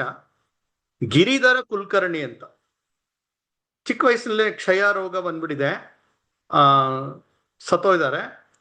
ಇವರು ಅಲ್ಲಿ ಗುಹೆ ಹೊರಗಡೆ ಕೂತ್ಕೊಂಡು ಇವರು ಏನೋ ಧ್ಯಾನ ಮಾಡ್ತಾ ಕೂತಿದ್ದಾರೆ. ಆಕೆ ಬಂದು ಸಮರ್ಥ ರಾಮದಾಸರ ಕಾಲನ್ನು ಹಿಡ್ಕೊಂಡ್ಬಿಡ್ತಾರೆ. ನನ್ಗೆ ದಯಮಾಡಿ ಇದ್ ಮಾಡಿ ಅನುಗ್ರಹಿಸಿ ಅಂತ. ಆಗ ಇವರು ಅವಳಿಗೆ ಸೌಭಾಗ್ಯವತಿ ಆಗು ಮತ್ತೆ ಪುತ್ರವತಿ ಆಗು ಅಂತ ಹೇಳಿ ಆಶೀರ್ವಾದ ಮಾಡ್ತಾರೆ. ಆಕೆ ಜೋರಾಗಿ ಅಳ್ತಾ ಇದ್ದಾಳೆ. ಅವಳಿಗೆ ಆಶ್ಚರ್ಯ ಆಯ್ತು, ಏನ್ ಈ ತರ ಆಶೀರ್ವಾದ ಮಾಡಿದ್ರಲ್ಲ ಅಂತ. ಯಾಕೆಂದ್ರೆ ಅವ್ರ ಗಂಡ ಸತ್ತೋಯ್ದಾನೆ, ಅಲ್ಲಿ ಶವಯಾತ್ರೆ ಹೋಗ್ತಾ ಇದೆ. ಆ ದಾರಿಯಲ್ಲಿ ಇವಳು ಕಂಡು ಇಲ್ಲಿ ಬಂದು ನಮಸ್ಕಾರ ಮಾಡಿದ್ದು. ಇವಳು ಹೇಳ್ತಾಳೆ, ಈ ತರ ನನ್ನ ಗಂಡ ಸತ್ತೋಯ್ದಾನೆ, ನೀವ್ ಹೇಳಿದಂತ ಆಶೀರ್ವಾದ ಈ ಜನ್ಮಕ್ಕೋ ಮುಂದಿನ ಜನ್ಮಕ್ಕೋ. ಅಷ್ಟೇ ಅಲ್ಲ, ಆಕೆ ಸತಿ ಹೋಗಕ್ಕೆ ತಯಾರು ಮಾಡ್ಕೊಂಡು ಹೋಗ್ತಾ ಇರ್ತಾಳೆ. ಅವ್ರ ಗಂಡನ ಚಿತೆ ಜೊತೆ ಆಕೆಯು ಧುಮುಕಿ ಪ್ರಾಣವನ್ನ ಕಳ್ಕೊಳಕ್ ಹೊರಟಂತ ಒಬ್ಳು ಯುವತಿಗೆ ಇವರು ಸೌಭಾಗ್ಯವತಿ ಆಗು ಪುತ್ರವತಿ ಆಗು ಅಂತ ಹೇಳಿದಾಗ ಏನಿದು ಅಂತ ಕೇಳ್ತಾಳೆ. ಆಗ ಸಮರ್ಥರು ಹೇಳ್ತಾರೆ, ನೋಡಮ್ಮ, ನಾನು ಏನು ನನ್ನ ಬಾಯಿನಲ್ಲಿ ಬಂತು ಅದು ನಾನು ಆಡಿದ್ದಲ್ಲ, ನನ್ನ ಮೂಲಕ ಶ್ರೀರಾಮಚಂದ್ರನೇ ಆಡಿಸಿದಾನೆ. ಹಾಗಾಗಿ ದೇವರು ನನ್ನ ಮೂಲಕ ಹೇಳ್ಸಿರ್ಬೇಕಾದ್ರೆ ಅದು ಸುಮ್ಮನೆ ಇರಲ್ಲ, ಅದರಿಂದ ಏನೋ ಒಂದು ನಿಜವಾದ ಉದ್ದೇಶ ಇರುತ್ತೆ. ಹಾಗಾಗಿ ಕರ್ಕೊಂಬನ್ನಿ ಅಂತ ಹೇಳ್ತಾರೆ. ಆ ಯಾವ ಶವವನ್ನ ತಗೊಂಡೋಗ್ತಾರೋ ಅವರು ವಾಪಸ್ ತಗೊಂಡ್ಬರ್ತಾರೆ. ಇವರು ಅದಕ್ಕೆ ಮುಖಕ್ಕೆ ಚಿಮುಕ್ಸ್ತಾರೆ ನೀರನ್ನ. ಅವನು ಎದ್ದು ನಿಂತ್ಕೊಳ್ತಾನೆ. ಎಲ್ರಿಗೂ ಆಶ್ಚರ್ಯ, ಎಂತಹ ಒಂದು ಪವಾಡ ನಡೆದೋಯ್ತು, ಎಂತಹ ಕೆಲಸವನ್ನ ಮಾಡ್ಬಿಟ್ರು, ಎಂತಹ ಸಮರ್ಥರು ಇವರು, ಇವರೊಬ್ಬ ಸಾಮಾನ್ಯ ವ್ಯಕ್ತಿ ಅಲ್ಲ ಅಂತ. ಅಲ್ಲಿ ತನಕ ಯಾರೋ ಒಬ್ಬ ಬೈರಾಗಿ ಕೂತಿದ್ದಾನೆ, ಆಗಾಗ ಭಿಕ್ಷೆಗೆ ಬರ್ತಾನೆ, ಅಲ್ಲೊಂದು ಗುಹೆಲಿ ಇರ್ತಾನೆ ಅಂತ ಅನ್ಕೊಂಡಂತ ಜನರಿಗೆ ಆವತ್ತು ಅನ್ಸತ್ತೆ ಇವರು ಸಾಮಾನ್ಯ ಅಲ್ಲ, ತುಂಬಾ ಸಮರ್ಥರು ಇವರು ಅಂತ. ಎಲ್ಲರೂ ನೀವು ಸಮರ್ಥರು ಅಂತ ಕೂಗಕ್ಕೆ ಶುರು ಮಾಡ್ತಾರೆ. ಅಲ್ಲಿ ತನಕ ಅವ್ರಿಗೆ ಹೆಸರು ನಾರಾಯಣನೇ. ಜನರು ಅವ್ರಿಗೆ ನೀವು ಸಾಮಾನ್ಯರಲ್ಲ, ಸಮರ್ಥರು ನೀವು ಅಂತ ಹೇಳ್ತಾರೆ. ಆಗ ಇವ್ರು ಹೇಳ್ತಾರೆ, ನೀವು ಸಮರ್ಥರಂತ ಇದ್ರೆ ನಾನ್ ಯಾರು ಅಂದ್ರೆ ನಾನು ರಾಮನ ದಾಸ, ನಾನು ರಾಮನ ದಾಸ ಅಷ್ಟೇ ನಾನು ಅಂತ ಹೇಳ್ತಾರೆ. ಹಾಗಾಗಿ ಅಲ್ಲಿಂದ ಅವರ ಹೆಸರು ಸಮರ್ಥ ರಾಮದಾಸ ಅನ್ನುವ ಒಂದು ಹೆಸರು ಅದು ಪ್ರತೀತಿ ಆಗತ್ತೆ. ಇವರ 12 ವರ್ಷದ ತಪಸ್ಸು ಅದು ಅವ್ಯಾಹತವಾಗಿ ಇದೇ ರೀತಿ ನಡೆಯುತ್ತೆ. ಒಟ್ಟು ಆ ಸಮಯದಲ್ಲಿ ಇವರು 13 ಕೋಟಿ ಬಾರಿ ರಾಮ ಆ ಮಂತ್ರದ ಒಂದು ಜಪ ಮಾಡಿರ್ತಾರೆ. ರಾಮನ ಒಂದು ದರ್ಶನ ಆಗತ್ತೆ. 12 ವರ್ಷ ಮುಗಿದಾಗ ಸಾಕ್ಷಾತ್ ರಾಮನ ದರ್ಶನ ಆಗಿ ಇವ್ರಿಗೆ ಬದುಕಿಗೆ ಒಂದು ದೊಡ್ಡ ಶಕ್ತಿ ಮತ್ತೊಂದು ತಿರುವು ಸಿಗತ್ತೆ. ಅದಾದ ನಂತರ ಅವರು ಅಲ್ಲಿಂದ ಹೊರಟು ಇಡೀ ದೇಶ ಪರ್ಯಟನೆಗೆ ಹೊರಡ್ತಾರೆ. ಆ ಸಮಯದಲ್ಲಿ ಆ 12 ವರ್ಷದಲ್ಲಿ ಅವರು ಸಾಕಷ್ಟು ಗ್ರಂಥಗಳ ಅಧ್ಯಯನ ಮಾಡಿರ್ತಾರೆ. ಆ ರಾಮಾಯಣದ, ವಾಲ್ಮೀಕಿ ರಾಮಾಯಣದ ಪೂರ್ತಿ ಪಾಠವನ್ನ ತಮ್ಮ ಹಸ್ತ ಲಿಪಿಯಲ್ಲಿ ಅವರು ಬರೆದಿಡ್ತಾರೆ. ಆಗಿನ ಕಾಲದಲ್ಲಿ ಈ ರೀತಿಯ ಪ್ರಿಂಟಿಂಗು, ಜೆರಾಕ್ಸ್ ಎಲ್ಲ ಇರಲಿಲ್ಲ. ಪ್ರತಿಯೊಬ್ಬರು ತಮ್ಮ ಒಂದು ಪ್ರತಿ ಬೇಕು ಅನ್ನೋ ಬರ್ಕೊಳ್ಬೇಕಾಯ್ತು. ಸಮರ್ಥ ರಾಮದಾಸರು ತಮ್ಮ ಹಸ್ತದಿಂದ ಬರೆದಂತ ಒಂದು ರಾಮಾಯಣದ ಪ್ರತಿಯನ್ನ ಸಿದ್ಧ ಮಾಡ್ತಾರೆ. ಇವತ್ತಿಗೂ ಅದನ್ನ ಸುರಕ್ಷಿತವಾಗಿ ಇಟ್ಟಿದ್ದಾರೆ. ಅದಾದ್ಮೇಲೆ ಇವರು ದೇಶ ಪರ್ಯಟನೆಗೆ ಹೋಗ್ತಾರೆ. ಕಾಶಿಗೆ ಹೋಗ್ತಾರೆ, ಅಯೋಧ್ಯೆಗೆ ಹೋಗ್ತಾರೆ, ತಿಂಗಳಾನ್ಗಟ್ಲೆ ಇರ್ತಾರೆ. ಅವರು ಬದ್ರಿ, ಕೇದಾರಕ್ಕೆ ಹೋಗ್ತಾರೆ, ಕಾಶ್ಮೀರಕ್ಕೆ ಹೋಗ್ತಾರೆ. ಈ ಕಡೆ ಅವರು ಪಶ್ಚಿಮದಲ್ಲಿ ಓಡಾಡ್ತಾರೆ, ದಕ್ಷಿಣಕ್ಕೆ ಬರ್ತಾರೆ, ರಾಮೇಶ್ವರ ತನಕ ಬರ್ತಾರೆ. ಇಡೀ ದೇಶದ ಒಂದು ತೀರ್ಥಕ್ಷೇತ್ರಗಳ ಒಂದು ಪರ್ಯಟನೆ ಮಾಡ್ತಾರೆ. ಆ ಸಮಯದಲ್ಲಿ ಅವರು ಕಾಶ್ಮೀರಕ್ಕೆ ಹೋದಾಗ ಸಿಖ್ಖರ 6ನೇ ಗುರು ಹರಗೋವಿಂದ ರಾಯ್ ಅವರ ಒಂದು ಭೇಟಿ ಆಗತ್ತೆ. ಅವರು ಸಿಖ್ಖರ 6ನೇ ಗುರು. ಅವರು ಕುದುರೆ ಮೇಲೆ ಓಡಾಡ್ತಾ ಇರ್ತಾರೆ. ಅವ್ರ ಕೈಯಲ್ಲಿ ಕತ್ತಿ ಇರುತ್ತೆ. ಒಳ್ಳೆ ಯುದ್ಧಕ್ಕೆ ಹೊರಟಂತ ಒಬ್ಬ ಯೋಧನ ರೀತಿ ಅವರ ವೇಷ ಇರುತ್ತೆ. ಇವರು ಅವ್ರಿಗೆ ಕೇಳ್ತಾರೆ, ನೀವೊಬ್ರು ಸಂತರು, ನೀವು ಈ ರೀತಿಯ ವೇಷ ಯಾಕೆ ಹಾಕೊಂಡಿದ್ದೀರಾ, ಯಾತಕ್ಕೆ ಶಸ್ತ್ರ ಇಟ್ಕೊಂಡಿದ್ದೀರಾ ಅಂತ ಕೇಳಿದಾಗ ಅವ್ರು ಹೇಳ್ತಾರೆ, ಆ ಪರಿಸ್ಥಿತಿ ಹೇಗಿದೆ ಇವಾಗ ಅಂತ ಹೇಳಿದ್ರೆ, ನಾವು ಒಳಗಡೆ ಅಂತರಂಗದಲ್ಲಿ ಆಧ್ಯಾತ್ಮಿಕ ಸಂತರಾಗಿ ಸಾಧನೆಯನ್ನ ಮಾಡ್ತಾ ಇರ್ಬೇಕು, ಹೊರಗಡೆ ನಮ್ಮ ಧರ್ಮವನ್ನ ರಕ್ಷಣೆ ಮಾಡಕ್ಕೆ, ನಮ್ಮ ಸಮಾಜವನ್ನ ಈ ಶತ್ರುಗಳು, ಇಸ್ಲಾಮಿನ ಏನು ಈ ಪಾದಾಕ್ರಾಂತ ಆಗಿದೆ, ಇವರಿಂದ ರಕ್ಷಣೆ ಮಾಡಕ್ಕೆ ನಾವು ಹೋರಾಟನೂ ಮಾಡಬೇಕಾಗಿದೆ. ಇಲ್ಲಾಂದ್ರೆ ಹಿಂದೂ ಸಮಾಜವೇ ಇಲ್ಲ ಅಂದ್ರೆ ಈ ಧರ್ಮ ಇಲ್ಲಿ ಉಳಿಯಕ್ಕೆ ಸಾಧ್ಯ ಅಂತ ಇವರು ಹರಗೋವಿಂದರಾಯ್ ಇವ್ರಿಗೆ ಹೇಳಿದಂತ ವಿಚಾರ ಇವ್ರ ಮನಸ್ಸ ಮೇಲೆ ತುಂಬಾ ಆಳವಾಗಿ ಕೂತ್ಕೊಳ್ಳುತ್ತೆ. ಸೊ ಇಡೀ ದೇಶದ ಪರ್ಯಟನೆ ಮಾಡಿದಾಗ ಹಿಂದೂಗಳ ಸ್ಥಿತಿ ಹೇಗಾಗಿದೆ ಅಂತ ಇವರು ಪ್ರತ್ಯಕ್ಷ ಗಮನಿಸ್ತಾರೆ. ಮೊಘಲರ ಆಡಳಿತದ ಒಂದು ಸಮಯ, ಶಹಜಹಾನ್ ಇರ್ತಾನೆ, ಅದಾದ್ಮೇಲೆ ಔರಂಗಜೇಬ್ ಬರ್ತಾನೆ. ಹಿಂದೂ ದ್ವೇಷದ ಪರಮಾವಧಿ. ಯಾವುದೇ ಹಿಂದೂ ಅವನು ತನ್ನ ಹಬ್ಬ ಹರಿದಿನಗಳನ್ನ ಸಾರ್ವಜನಿಕವಾಗಿ ಆಚರಣೆ ಮಾಡೋಂಗಿಲ್ಲ. ಮೆರವಣಿಗೆ, ಜಾತ್ರೆ, ರಥೋತ್ಸವ ಯಾವುದೂ ಇಲ್ಲ, ಮಾಡೋಂಗೇ ಇಲ್ಲ. ಎಲ್ಲ ಗುಟ್ಟಾಗಿ ಮಾಡಬೇಕು. ತೀರ್ಥ ಯಾತ್ರೆ ಹೋಗೋಂಗಿಲ್ಲ, ಟ್ಯಾಕ್ಸ್ ಕಟ್ಬೇಕಾಗತ್ತೆ, ಜಜಿಯಾ ಕಟ್ಬೇಕಾಗತ್ತೆ.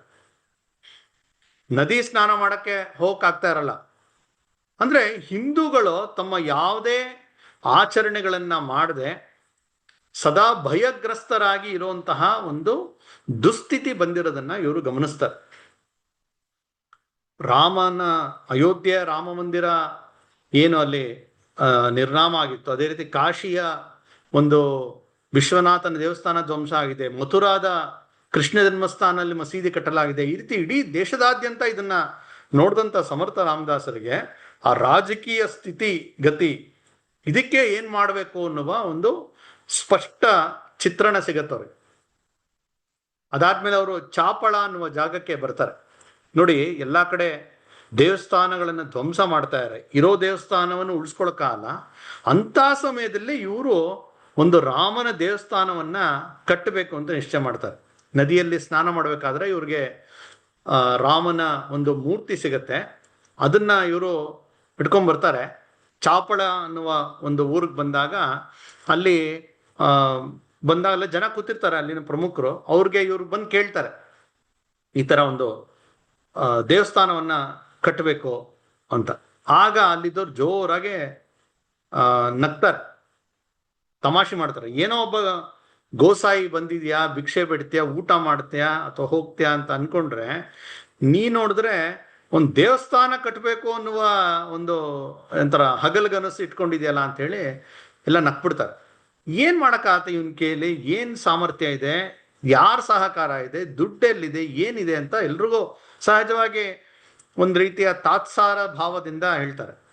ಆಗ ಇವರು, ನೀವು ನಮಗೆ ಜಾಗ ಕೊಡಿ, ನಾನು ಕಟ್ಟುವ ವ್ಯವಸ್ಥೆ ನಾನು ಮಾಡ್ತೀನಿ ಅಂತ ಹೇಳ್ತಾರೆ. ಆಗ ಎಲ್ರು, ಅಲ್ಲಿ ಊರಾಚೆ ಸ್ಮಶಾನ ಇದೆ, ಅಲ್ಲಿ ಬೇಕಾದ್ರೆ ಕಟ್ಕೋಗು ಅಂತ ಹೇಳಿ ಆಯ್ತು ಅಂತ ಬರ್ತಾರೆ.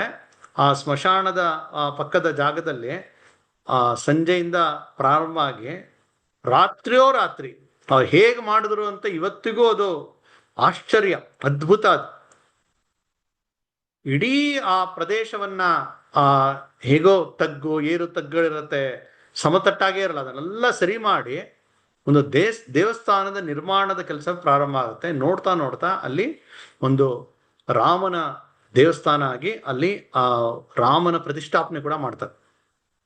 ಆಗ ಜನರಿಗೆ ಇವರ ಒಂದು ಮಹತ್ವ ಗೊತ್ತಾಗತ್ತೆ. ಅಲ್ಲೇ ಪಕ್ಕದಲ್ಲಿ ಹನುಮಂತನ ಒಂದು ಪ್ರತಿಷ್ಠಾಪನೆ ಕೂಡ ಮಾಡ್ತಾರೆ.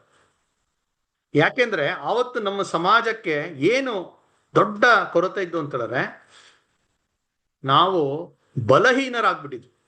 ಹಾಗಾಗಿ ನಮ್ಮ ಸಮಾಜ ಬಲಶಾಲಿ ಆಗ್ಬೇಕು ಅಂದ್ರೆ ಹನುಮಂತನ ಆರಾಧನೆ ಮಾಡಬೇಕು. ಹಾಗಾಗಿ ಯುವಕರು ಹನುಮಂತ ನಮಗೆ ಆದರ್ಶ. ಹನುಮಂತನ ಗುಡಿ ಪಕ್ಕದಲ್ಲೇ ಒಂದು ಗರಡಿ, ಎರಡೂ ಇರಬೇಕು. ಅವರ ದೈಹಿಕವಾಗಿ ಬಲಶಾಲಿ ಆಗ್ಬೇಕು, ಹನುಮಂತನಿಂದ ಭಕ್ತಿ ಶ್ರದ್ಧೆ ಆ ಒಂದು ಗುಣಗಳನ್ನ ತಗೊಂಡು ನಮ್ಮ ಸಮಾಜವನ್ನ ಯುವಕರು ಕಟ್ಟಬೇಕು ಅನ್ನುವ ಕಾರಣಕ್ಕೋಸ್ಕರ ಇವರು ಪ್ರಾರಂಭ ಮಾಡ್ತಾರೆ. ಎಷ್ಟು ಅವ್ರಿಗೆ ಬೇಜಾರಾಗಿರುತ್ತೆ ಆ ಪರಿಸ್ಥಿತಿ ನೋಡಿ ಅಂತ ಹೇಳಿದ್ರೆ, ಅವರು ಹೇಳ್ತಾರೆ, ಈ ಯಾ ಭೂಮಂಡಲಾಚೆ ಧರ್ಮರಕ್ಷಾ ಆಸಾನಾಯಿ, ಈ ಭೂಮಂಡಲದಲ್ಲೇ ಧರ್ಮ ರಕ್ಷಣೆ ಮಾಡೋರು ಯಾರು ಇಲ್ವಾ ಅನ್ನುವ ಒಂದು ತುಂಬಾ ನೋವಾಗಿರುತ್ತೆ. ಆ ಸಮಯದಲ್ಲಿ ಅಂದ್ರೆ ಇದೇ ಸಮಕಾಲೀನ ಇದ್ದಂತ ಮತ್ತೊಬ್ಬ ಮಹಾಪುರುಷ ಅಂದ್ರೆ ಶಿವಾಜಿ ಮಹಾರಾಜ್. ಶಿವಾಜಿ ಆಗ್ತಾನೆ ತನ್ನ ಒಂದು ಹಿಂದವಿ ಸ್ವರಾಜ್ಯದ ಸಂಕಲ್ಪ ಮಾಡಿ ಒಂದಷ್ಟು ಕೋಟೆಗಳನ್ನ ಗೆಲ್ಲಕ್ಕೆ ಶುರು ಮಾಡ್ತಾನೆ. ಈ ಕಡೆ ಇವರು ಇಡೀ ದೇಶದ ಪರಿಸ್ಥಿತಿಯನ್ನ ನೋಡಿ ಯಾರ ಮೂಲಕ ಈ ಒಂದು ಪರಿಸ್ಥಿತಿಯನ್ನ ಬದಲಾವಣೆ ಮಾಡ್ಬೋದು, ಹಿಂದೂ ಧರ್ಮವನ್ನ ರಕ್ಷಣೆ ಮಾಡ್ಬೋದು ಅಂತ ಯೋಗ್ಯ ಶಿಷ್ಯನಿಗಾಗಿ ಅವರು ಹುಡುಕಾಡ್ತಾ ಇರ್ತಾರೆ. ಅದೇ ಸಮಯದಲ್ಲಿ ಶಿವಾಜಿ ಕೂಡ ಅದೇ ಉದ್ದೇಶದಿಂದ ಅವನು ರಾಜ್ಯ ನಿರ್ಮಾಣ ಮಾಡೋಕ್ಕೋಸ್ಕರ ಅವನು ಉದ್ಯಮಶೀಲನಾಗಿರ್ತಾನೆ. ಆದ್ರೆ ಅವನಿಗೆ ಯೋಗ್ಯವಾದಂತ ಒಂದು ಗುರುವಿನ ಅವಶ್ಯಕತೆ ಇರುತ್ತೆ. ಅವ್ರಿಗೆ ದಾದಾಜಿ ಕೊಂಡದೇವ್ ಅವರು ಲೌಕಿಕ ವಿದ್ಯೆಗಳನ್ನ ಹೇಳ್ಕೊಡ್ತಾರೆ, ಯುದ್ಧ ಮಾಡುವಂಥದ್ದು ಅಥವಾ ಒಂದು ಸೈನ್ಯದ ನಿರ್ವಹಣೆ, ರಾಜ್ಯದ ನಿರ್ವಹಣೆ ಇತ್ಯಾದಿ ಎಲ್ಲ ದಾದಾಜಿ ಕೊಂಡದೇವರಿಂದ ಸಿಕ್ಕಿರುತ್ತೆ.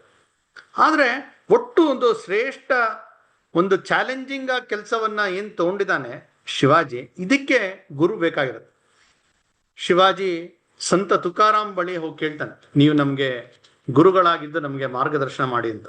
ಆಗ ತುಕಾರಾಮ್ ಹೇಳ್ತಾರೆ, ನಿನಗೆ ಮಾರ್ಗದರ್ಶನ ಮಾಡಕ್ಕೆ ಒಬ್ರು ಯೋಗ್ಯ ವ್ಯಕ್ತಿ ಇದ್ದಾರೆ, ಅದು ಯಾರು ಅಂದ್ರೆ ಸಮರ್ಥ ರಾಮದಾಸರು, ನೀನ್ ಅವ್ರ ಬಳಿ ಹೋಗು ಅಂತ ಹೇಳಿ ಕಳಿಸ್ಕೊಡ್ತಾರೆ.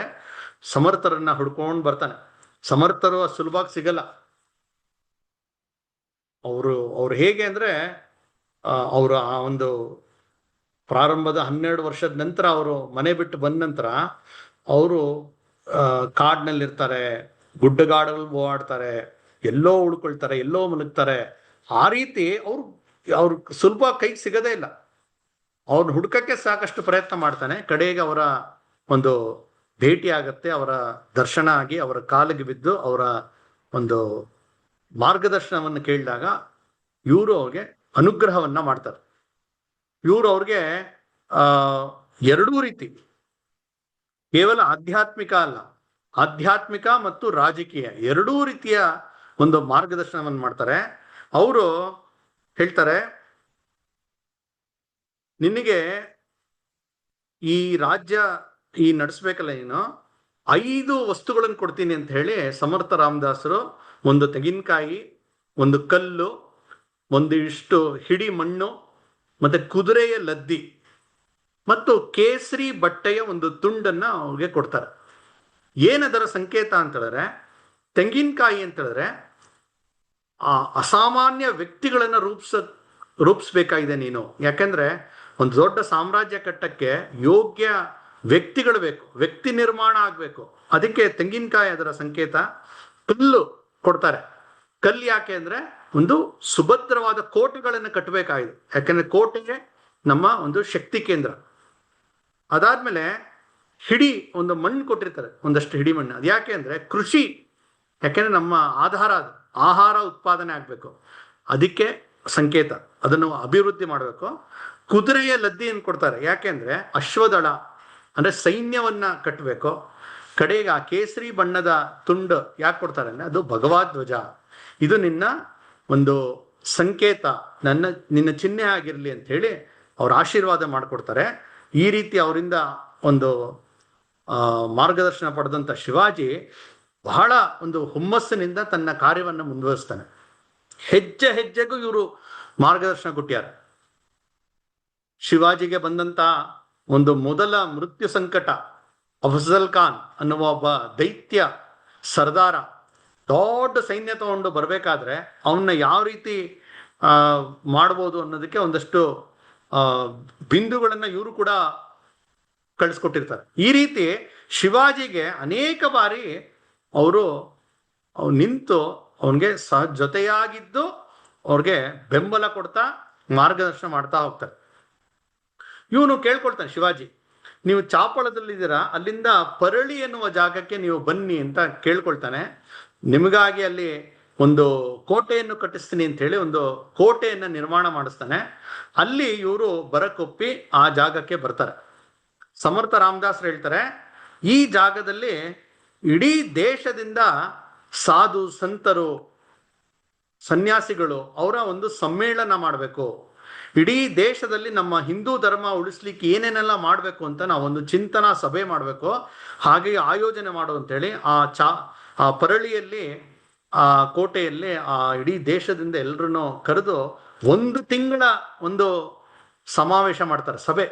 ಅಲ್ಲಿ ಸಮರ್ಥ ರಾಮದಾಸರು ಅವರ ನೇತೃತ್ವದಲ್ಲಿ ಇಡೀ ದೇಶದ ಆಗಿನ ಕಾಲದ ದೊಡ್ಡ ದೊಡ್ಡ ಸಾಧು ಸಂತರೆಲ್ಲ ಕೂತು ನಮ್ಮ ಹಿಂದೂ ಧರ್ಮಕ್ಕೆ ಬಂದಿರತಕ್ಕಂತಹ ಸವಾಲುಗಳೇನು, ನಾವೇನ್ ಮಾಡಬೇಕು, ಸಾಧು ಸಂತರಾಗಿ ನಾವೇನ್ ಮಾಡಬೇಕು ಅಂತ ಬಹಳ ದೊಡ್ಡ ಒಂದು ಚಿಂತನ ಮಂಥನ ನಡೆದಂತಹ ಒಂದು ಪ್ರಸಂಗ ನಡೆಯುತ್ತೆ. ಇಷ್ಟು ದೊಡ್ಡ ಪ್ರಮಾಣದಲ್ಲಿ ಸಜ್ಜನರು 1 ತಿಂಗಳು ಅಲ್ಲಿ ಇದ್ದಿದ್ರಿಂದ ಆ ಗಡಕ್ಕೆ ಸಜ್ಜನಗಡ ಅನ್ನುವ ಹೆಸರೇ ಅದಕ್ಕೆ ಮುಂದೆ ಪ್ರಸಿದ್ಧ ಆಗತ್ತೆ. ಮುಂದಿನ ಅಷ್ಟು ವರ್ಷಗಳು ಸಮರ್ಥ ರಾಮದಾಸರು ಸಜ್ಜನಗಡವನ್ನೇ ತಮ್ಮ ಕೇಂದ್ರವಾಗಿ ಮಾಡ್ಕೊಳ್ತಾರೆ. ಹೀಗೆ ಶಿವಾಜಿ ಮತ್ತು ಸಮರ್ಥ ರಾಮದಾಸರ ಒಂದು ಸಂಬಂಧ ಇದೆಯಲ್ಲ, ಗುರು ಶಿಷ್ಯ ಸಂಬಂಧ, ಅದು ಒಂದು ರೀತಿ ಅಪೂರ್ವವಾದದ್ದು. ಹೇಗೆ ರಾಮಕೃಷ್ಣ ಪರಮಹಂಸರು, ವಿವೇಕಾನಂದರು, ಆ ರೀತಿ ಅನೇಕ ನಾವು ಗುರು ಶಿಷ್ಯರ ಒಂದು ಪರಂಪರೆಯಲ್ಲಿ ನೋಡ್ತೀವಿ. ಆ ರೀತಿ ಸಮರ್ಥರು ಮತ್ತೆ ಶಿವಾಜಿಯ ಭಕ್ತಿ ಮತ್ತೆ ಶಕ್ತಿ, ಆ ಒಂದು ಸಮ್ಮಿಲನ ಅದು ಅಭೂತಪೂರ್ವವಾದ. ಶಿವಾಜಿಗೆ ಏನಾರು ತೊಂದರೆ ಆದಾಗ ಅಥವಾ ಅವನ ಯೋಚನೆಯಲ್ಲಿ ಏನಾದ್ರು ವ್ಯತ್ಯಾಸ ಆದಾಗ ಸಮರ್ಥರು ತಕ್ಷಣ ಧಾವಸ್ ಬರ್ತಾ ಇರ್ತಾರೆ. ಒಂದು ದೊಡ್ಡ ನಿರ್ಮಾಣ ಕಾರ್ಯ ನಡೀತಾ ಇರುತ್ತೆ ಕೋಟೆದು. ಶಿವಾಜಿಯ ಮನಸ್ಸಿನಲ್ಲೇ ಒಂದು ಭಾವನೆ ಬರುತ್ತೆ, ಎಷ್ಟು ಜನರಿಗೆ ನಾನು ಉದ್ಯೋಗ ಕೊಟ್ಟಿದ್ದೀನಿ, ನನ್ನಿಂದಾಗಿ ಎಷ್ಟು ಜನ ಇವತ್ತು ಅವರು ಸಂಸಾರ ನಡೆಸ್ತಾ ಇದ್ದಾರೆ, ಅನ್ನ ನೀರು ಸಿಗ್ತಾ ಇದೆ ಅನ್ನುವ ಒಂದು ಮನಸ್ಸಿನಲ್ಲಿ ಒಂದು ಸ್ವಲ್ಪ ಅಹಂಕಾರ ಭಾವ ಬರುತ್ತೆ. ಎಂಥವ್ರಿಗಾದ್ರೂ ಆ ರೀತಿ ಬರುತ್ತೆ, ಸ್ವಲ್ಪ ಸಕ್ಸಸ್ ಕಂಡಾಗ ಅಹಂಕಾರ ಬರುತ್ತೆ. ಶಿವಾಜಿಯ ಮನಸ್ಸಿನಲ್ಲಿ ಆ ರೀತಿ ಬರುತ್ತೆ. ಮರುಕ್ಷಣ ಸಮರ್ಥರಲ್ಲಿ ಪ್ರತ್ಯಕ್ಷ, ಎಲ್ಲಿಂದ ಬಂದ್ರೂ ಗೊತ್ತಿಲ್ಲ, ಬರ್ತಾರೆ. ಬಾ ಶಿವಾಜಿ ಹೋಗೋಣ ಅಂತ, ನೋಡ್ಕೊಂಬೋಣ ಅಂತ ಹೇಳಿ ಒಟ್ಟಿಗೆ ಹೊರಡ್ತಾರೆ. ಅಲ್ಲಿ ದಾರಿಯಲ್ಲಿ ಒಂದು ಕಲ್ಲು ಅಡ್ಡ ಇರುತ್ತೆ, ಒಂದು ದೊಡ್ಡ ಬಂಡೆ ಕಲ್ತಾರ.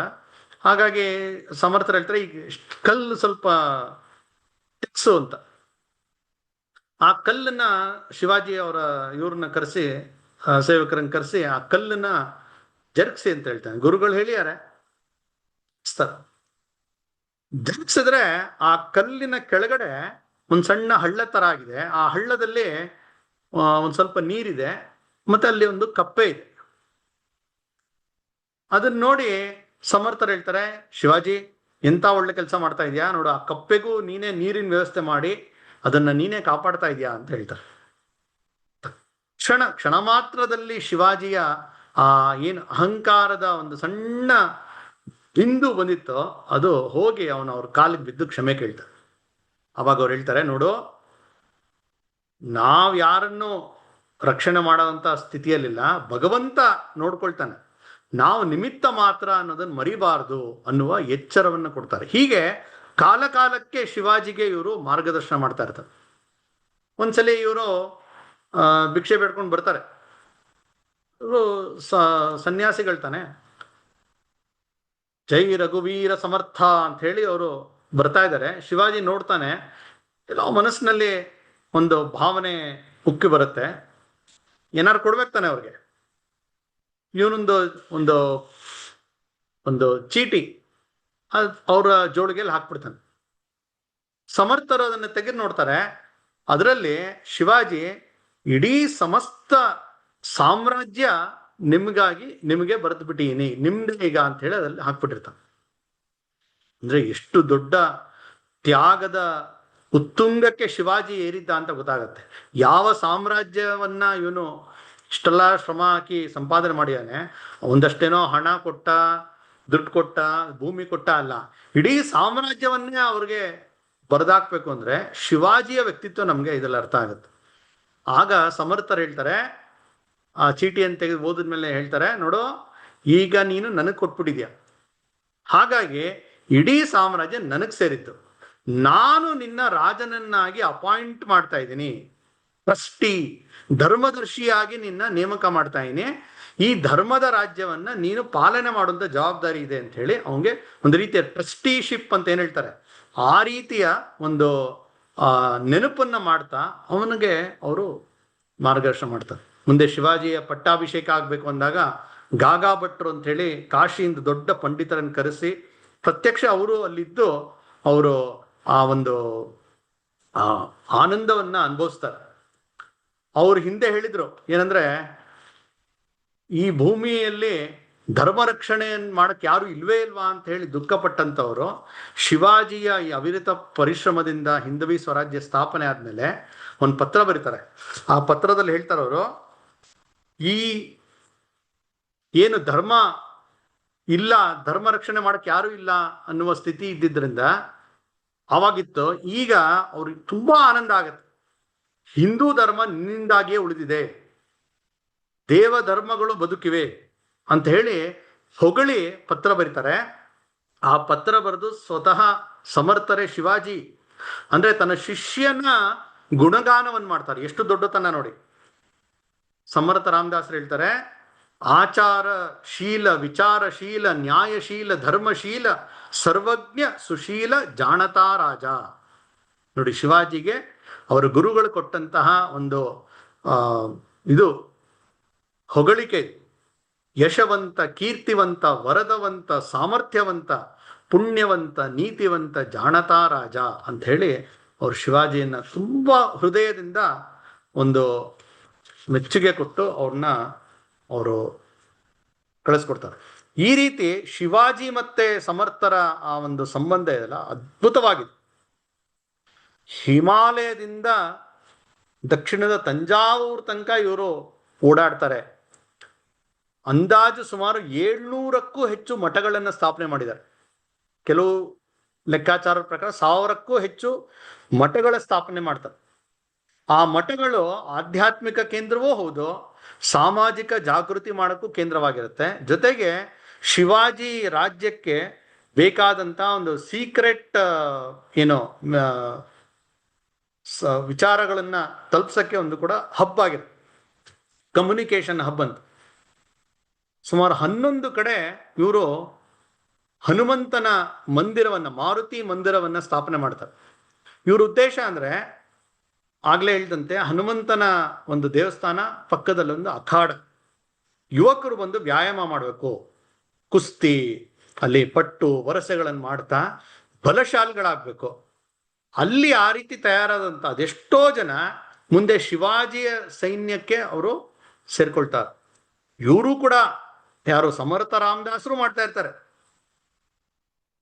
ಅಲ್ಲಿ ಹೇಳ್ತಾರೆ ಅವ್ರು ದಿನಕ್ಕೆ ಸುಮಾರು 1200 ಸೂರ್ಯ ನಮಸ್ಕಾರ ಮತ್ತೆ ದಂಡ ಬೈಠಕ್ಗಳು ಮಾಡ್ತಾ ಇರ್ತಾರೆ. ಇವ್ರ ಶಿಷ್ಯಂದ್ರು ಹಂಗೆ ಇರ್ತಾರೆ. ಅಂದ್ರೆ ದೈಹಿಕವಾಗಿ ಬಲಶಾಲಿ ಆಗ್ಬೇಕು, ಮತ್ತೆ ನಮ್ಮ ಧರ್ಮ ರಕ್ಷಣೆಯನ್ನ ಮಾಡಬೇಕು ಅನ್ನುವ ಒಂದು ಬರೀ ಪ್ರವಚನ ಮಾಡದೆ ಪ್ರತ್ಯಕ್ಷ ಅವರು ಕೂಡ ಅದೇ ರೀತಿ ಮಾಡ್ತಾ ಇರ್ತಾರೆ. ದೊಡ್ಡ ಶಿಷ್ಯ ಪರಂಪರೆಗೆ ಇವರ ಜೀವನದಲ್ಲಿ ಅವರ ನಿರ್ಮಾಣ ಮಾಡ್ಕೊಳ್ತಾರೆ. ಉದ್ಧವ ಗೋಸ್ವಾಮಿ ಇರ್ಬೋದು, ಕೇಶವ ಗೋಸ್ವಾಮಿ ಇರ್ಬೋದು, ದಿವಾಕರ ಗೋಸ್ವಾಮಿ, ಒಬ್ರೊಬ್ರು ಶಿಷ್ಯನ ಕಥೆಯೂ ಅದ್ಭುತವಾಗಿದೆ. ಒಂದ್ಸಲಿ ಇವರು ಕೊಲ್ಲಾಪುರಕ್ಕೆ ಹೋಗಿರ್ತಾರೆ. ಕೊಲ್ಲಾಪುರಕ್ಕೆ ಅಲ್ಲಿ ಇವ್ರದ್ದು ಕೀರ್ತನೆ ಕಾರ್ಯಕ್ರಮ ಇರುತ್ತೆ. ಅಲ್ಲಿ ಒಬ್ರು ನಮ್ಮ ಮನೆಗೆ ಬನ್ನಿ ಅಂತ ಕರೀತಾರೆ. ಅವ್ರ ಮನೆಗೆ ಹೋಗ್ತಾರೆ. ಇವರು ಹೋದಾಗ ದೊಡ್ಡ ಮನೆ, ಆ ಮನೆಯಲ್ಲಿ ಒಬ್ಬ ಹುಡುಗ, ಪ್ರಾಯಶಃ 14-15 ವರ್ಷದ ಹುಡುಗ, ಒಂದು ಚುರುಕಾಗಿ ಓಡಾಡ್ತಾ ಇರ್ತಾನೆ. ಇವ್ರಿಗೆ ಅವನ್ ನೋಡಿದ್ರೆ ಸ್ವಲ್ಪ ಇಷ್ಟ ಆಗತ್ತೆ, ಅವನ ಚಟುವಟಿಕೆ, ಅವನ ಒಂದು ಸಕ್ರಿಯವಾಗಿ ಎಲ್ಲ ಮನೆ ಕೆಲಸಗಳನ್ನು ಮಾಡ್ತಾ ಇದ್ದಾನೆ. ಇವರು ಆ ಮನೆ ಯಜಮಾನ್ರು ಕೇಳ್ತಾರೆ, ಯಾರ ಆ ಹುಡುಗ ಅಂತ. ಆಗ ಆ ಯಜಮಾನ್ರು ಹೇಳ್ತಾರೆ, ಅವನು ನನ್ನ ತಂಗಿ ಮಗ, ನನ್ನ ತಂಗಿ ಗಂಡ ತೀರ್ಕೊಂಬಿಟ್ರು, ಅವ್ರಿಗೆ ಯಾರು ಇಲ್ಲ, ಹಾಗಾಗಿ ಇಲ್ಲೇ ಬಂದಿದ್ದಾರೆ ಅಂತಾರೆ. ಆಗ ಕರೀತಾರೆ ಅವ್ರ ತಂಗಿನ. ಇವರು ಸಮರ್ಥರು ಆ ತಂಗಿಗೆ, ಅಂದ್ರೆ ಆ ಯಜಮಾನ್ರ ತಂಗಿಗೆ ಕೇಳ್ತಾರೆ, ನಿಮ್ಮ ಮಗನ ಇದು ಅಂತ. ಹೌದು ಅಂತಾರೆ. ಅವನ ಹೆಸರು ಅಂಬಾಜಿ ಅಂತ ಹೇಳ್ತಾರೆ. ಸಮರ್ಥರು ಹೇಳ್ತಾರೆ, ನಿನ್ನ ಮಗನ್ನ ನನಗೆ ಕೊಡ್ತೀರಾ ಅಂತ ಕೇಳ್ತಾರೆ. ಆಕೆ ತುಂಬಾ ಖುಷಿ ಆಗ್ಬಿಡುತ್ತೆ, ಆಶ್ಚರ್ಯ ಆಗುತ್ತೆ. ಯಾಕೆಂದ್ರೆ ಆಕೆ ಹೇಳ್ತಾಳೆ, ನೀವು ತುಂಬಾ ದೊಡ್ಡ ಮಾತಾಡಿರ, ಯಾಕೆಂದ್ರೆ ಇವನ್ ಏನ್ ಮಾಡ್ಲಿ ಅಂತ ನಂಗೆ ತುಂಬಾ ಯೋಚನೆ. ಯಾಕಂದ್ರೆ ನಂಗೆ ಏನೂ ಇಲ್ಲ, ತುಂಬಾ ಬಡತನ ಇದೆ, ಇವನ್ ಹೇಗೆ ನಾನು ಸಂಭಾಳಿಸೋದು ಬೆಳೆಸೋದು ಅಂತ ಇದೆ. ನಿಮ್ಮಂತ ಗುರುಗಳು ಕೇಳ್ತಾ ಇರಲ್ಲ, ಖಂಡಿತ ಅವನ್ನ ನೀವು ಕರ್ಕೊಂಡು ಹೋಗಿ, ನನ್ಗೆ ಬಹಳ ದೊಡ್ಡ ಆನಂದ ಆಗ್ತಾ ಇದೆ ಅಂತ ಹೇಳಿ ಆಕೆ ಮಗಂಗೆ ಹೇಳ್ತಾರೆ. ನೋಡು, ಇವ್ರು ನಿನ್ ನೋಡ್ಕೊಳ್ತಾರೆ ಅಂತ. ಆ ಕ್ಷಣ ಆ ಅಂಬಾಜಿಗೆ ಸಮರ್ಥರ ಬಗ್ಗೆ ಎಂತ ಒಂದು ನಿಷ್ಠೆ, ಶ್ರದ್ಧೆ ಆ ಕ್ಷಣ ಬರುತ್ತೆ ಅಂದ್ರೆ. ಯಾಕೆಂದ್ರೆ ಇವನನ್ನು ಗುರುತಿಸಿ ನನ್ನ ಜೊತೆ ಕರ್ಕೊಂಡು ಹೋಗ್ತೀನಿ, ನಾನು ನೋಡ್ಕೊಳ್ತೀನಿ ಅಂತ ಒಬ್ರು ಹೇಳಿದ್ರಲ್ಲ. ಯಾಕಂದ್ರೆ ಯಾರು ನೋಡ್ಕೊಳ್ಳೋರು ಇರಲಿಲ್ಲ ಅವನಿಗೆ, ಪ್ರಾಯಶಃ ಪರಿಸ್ಥಿತಿ ನೋಡಿದ್ದ ಅವನು. ಈ ರೀತಿ ಹೇಳಿದಾಗ ತುಂಬಾ ಒಂದು ಶ್ರದ್ಧೆಯಿಂದ ಅವರ ಕಾಲಿಗೆ ಬೀಳ್ತಾನೆ, ಅವ್ರ ಜೊತೆ ಹೊರಡ್ತಾನೆ. ಆ ಅಂಬಾಜಿ ಹೋಗ್ತಾ ಇರ್ಬೇಕಾದ್ರೆ ದಾರಿಯಲ್ಲಿ ಯಾವುದೋ ಒಂದು ದೇವಸ್ಥಾನದ ರಥೋತ್ಸವ ನಡೀತಾ ಇರುತ್ತೆ. ಆ ರಥೋತ್ಸವದ ಸಮಯದಲ್ಲಿ ಆ ನಂದಿ ಕಂಬ ಹಿಡ್ಕೊಂಡು ಹೋಗ್ಬೇಕಾದ್ರೆ ಅಲ್ಲಿ ಮರದ ಕೊಂಬೆ ಅಡ್ಡ ಬಂದಿರುತ್ತೆ, ಹಾಗಾಗಿ ಅದು ತಾಕತ್ತೆ. ಹಾಗಾಗಿ ಏನ್ ಮಾಡೋದು, ಆ ಕೊಂಬೆನ ಸ್ವಲ್ಪ ಕಡಿಬೇಕಾಗಿರುತ್ತೆ. ಎಲ್ರು ಏನ್ ಮಾಡೋದು ಅಂತ ಯೋಚನೆ ಮಾಡ್ತಾ ಇರ್ಬೇಕಾದ್ರೆ ಸಮರ್ಥರು ಅಂಬಾಜಿಗೆ ಹೇಳ್ತಾರೆ, ಅಂಬಾಜಿ ಹತ್ತು, ಕೊಡಲಿ ತಗೊಂಡೋಗಿ ಆ ಒಂದು ರಂಬೆಯನ್ನ ನೀನು ಕತ್ತರಿಸು ಅಂತ ಹೇಳ್ತಾರೆ. ಇವನು ಅವ್ನು ಹೇಳ್ತಾ ಇದ್ದಂಗೆ ಕ್ಷಣ ಮಾತ್ರದಲ್ಲಿ ಹತ್ಕೊಂಡು ಹೋಗ್ತಾನೆ. ತುಂಬಾ ಬುದ್ಧಿವಂತ ಹುಡುಗ ಅಲ್ಲ, ಆದ್ರೆ ಪಾರವಾದಂತ ಶ್ರದ್ಧೆ. ಗುರುಗಳು ಹೇಳಿದ್ಮೇಲೆ ಮುಗೀತು. ತುಂಬಾ ಆ ರೀತಿ ಯೋಚನೆ ಮಾಡೋಕ್ಕೂ ಸಾಮರ್ಥ್ಯ ಇಲ್ಲ ಅವನಿಗೆ. ಎಷ್ಟು ಅವನು ದಡ್ಡನಾಗಿದ್ದ ಅಂದ್ರೆ, ಆ ಕೊಂಬೆ ಹತ್ಬಿಟ್ಟು ಆ ಕೊಂಬೆ ತುದಿಯಲ್ಲಿ ಕೂತ್ಕೊಂಡು ಅದು ಕಡಿಯಕ್ಷ ಮಾಡ್ತಾನೆ. ಅಂದ್ರೆ ಅವ್ನು ಕಡಿದ್ರೆ ಅದು ಬೀಳ್ತಾನೆ. ಇವರು ನೋಡ್ತಾರೆ ಗುರುಗಳು, ಆದ್ರೂ ಸುಮ್ಮನೆ ಇರ್ತಾರೆ. ಅವನು ಆ ಗರಗಸದಿಂದ ಆ ಒಂದು ರಂಬೆಯನ್ನ ಕತ್ತರಿಸ್ತಾನೆ, ಆ ರಂಬೆ ಮುರಿಯತ್ತೆ. ಆ ರಂಬೆ ಜೊತೆಗೆ ಇವನು ಒಟ್ಟಿಗೆ ಧಬ್ ಅಂತೇಳಿ ಅಲ್ಲಿ ಪಕ್ಕದಲ್ಲೇ ಇದ್ದಂತ ಬಾವಿ ಒಳಗಡೆ ಬೀಳ್ತಾನೆ. ಆಳವಾದಂತ ಬಾವಿ, ಬಿದೋಗ್ತಾನೆ. ತಕ್ಷಣ ಇವರು ಗುರುಗಳು ಬಂದು ಅಲ್ಲಿ ಬಾವಿಯಲ್ಲಿ ಕಾಣಿಸ್ತಾ ಇಲ್ಲ, ಜೋರಾಗೆ ಇವ್ರು ಕಿರಿಸ್ತಾರೆ, ಏನೋ ಅಂಬಾಜಿ ಕಲ್ಯಾಣ ಇದೆಯೇನೋ ಅಂತ, ಅಲ್ಲೇ ಆರಾಮಾಗಿದೆಯೇನೋ ಅಂತ. ಅವನು ಉತ್ತರ ಕೊಡ್ತಾನೆ, ಹಾ ಗುರುಗಳೇ ಕಲ್ಯಾಣ ಇದ್ದೀನಿ ಅಂತ. ಆಮೇಲೆ ಹಗ್ಗ ಹಾಕಿ ಮಾಡಿ ಅವನ್ನ ಮೇಲ್ ತರ್ತಾರೆ. ಆವತ್ತಿಂದ ಅವನ ಹೆಸರು ಕಲ್ಯಾಣ ಅಂತ ಆಗ್ಬಿಡುತ್ತೆ, ಕಲ್ಯಾಣ ಸ್ವಾಮಿ ಅಂತ ಹೇಳಿ. ಎಷ್ಟು ಇವರ ಒಂದು ಪಟ್ಟ ಶಿಷ್ಯ ಆಗ್ತಾನೆ ಅಂತ ಹೇಳಿದ್ರೆ, ಜೀವನದುದ್ದಕ್ಕೂ ಇವರ ಸೇವೆ ಮಾಡ್ತಾನೆ. ಇವರ ನಂತರವೂ ಕೂಡ ಆ ಒಂದು ಇವರ ಕಾರ್ಯವನ್ನು ಮುಂದುವರಿಸ್ತಾನೆ. ಅತ್ಯಂತ ಒಂದು ಮಂದ ಬುದ್ಧಿ ಇದ್ದಂತಹ ಕಲ್ಯಾಣ ಇವರ ಸೇವೆ ಮಾಡಿ ಇವರ ಅನುಗ್ರಹಕ್ಕೆ ಪಾತ್ರನಾಗಿ ಬಹಳ ದೊಡ್ಡ ಜ್ಞಾನಿ ಆಗ್ತಾನೆ. ದಾಸಬೋಧ ಅನ್ನುವ ಒಂದು ದೊಡ್ಡ ಏನು ಗ್ರಂಥ ಸಮರ್ಥರು ರಚನೆ ಮಾಡಿದ್ದಾರೆ, ಅದರ ಲಿಪಿಕಾರ ಈತನೇ, ಕಲ್ಯಾಣ ಸ್ವಾಮಿ. ಮುಂದೆ ಡೋಮ್ಗಾಂವ್ ಅನ್ನುವ ಒಂದು ಇದರಲ್ಲಿ ಮಠ, ಅದರ ಒಂದು ನಿರ್ವಹಣೆಯನ್ನು ಇವನೇ ಮಾಡ್ತಾನೆ. ಮುಂದೆ ಎಷ್ಟು ಶ್ರದ್ಧೆ ಇತ್ತು ಅಂತ ಹೇಳಿದ್ರೆ, ಇವರ ಸಮರ್ಥರ ಒಂದು ಶಿಷ್ಯಂದ್ರ ಕಥೆಗಳೇ ತುಂಬಾ ಒಂದು ರೋಚಕವಾಗಿದೆ. ಒಬ್ಬರೊಬ್ರು ಕಥೆಯು ತುಂಬಾ ರೋಚಕ ಮತ್ತು ಬೋಧಕವಾಗಿದೆ. ಒಂದ್ಸಲಿ ಸಮರ್ಥ ರಾಮದಾಸರು ಮಲಗ್ಬಿಟ್ಟಿರ್ತಾರೆ.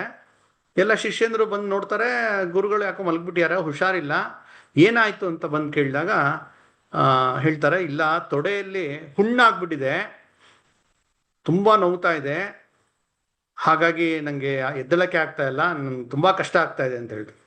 ಆಗ ಶಿಷ್ಯಂದ್ರೆಲ್ಲ ಕೇಳ್ತಾರೆ, ಏನ್ ಮಾಡ್ಬೇಕು ಅಂತ.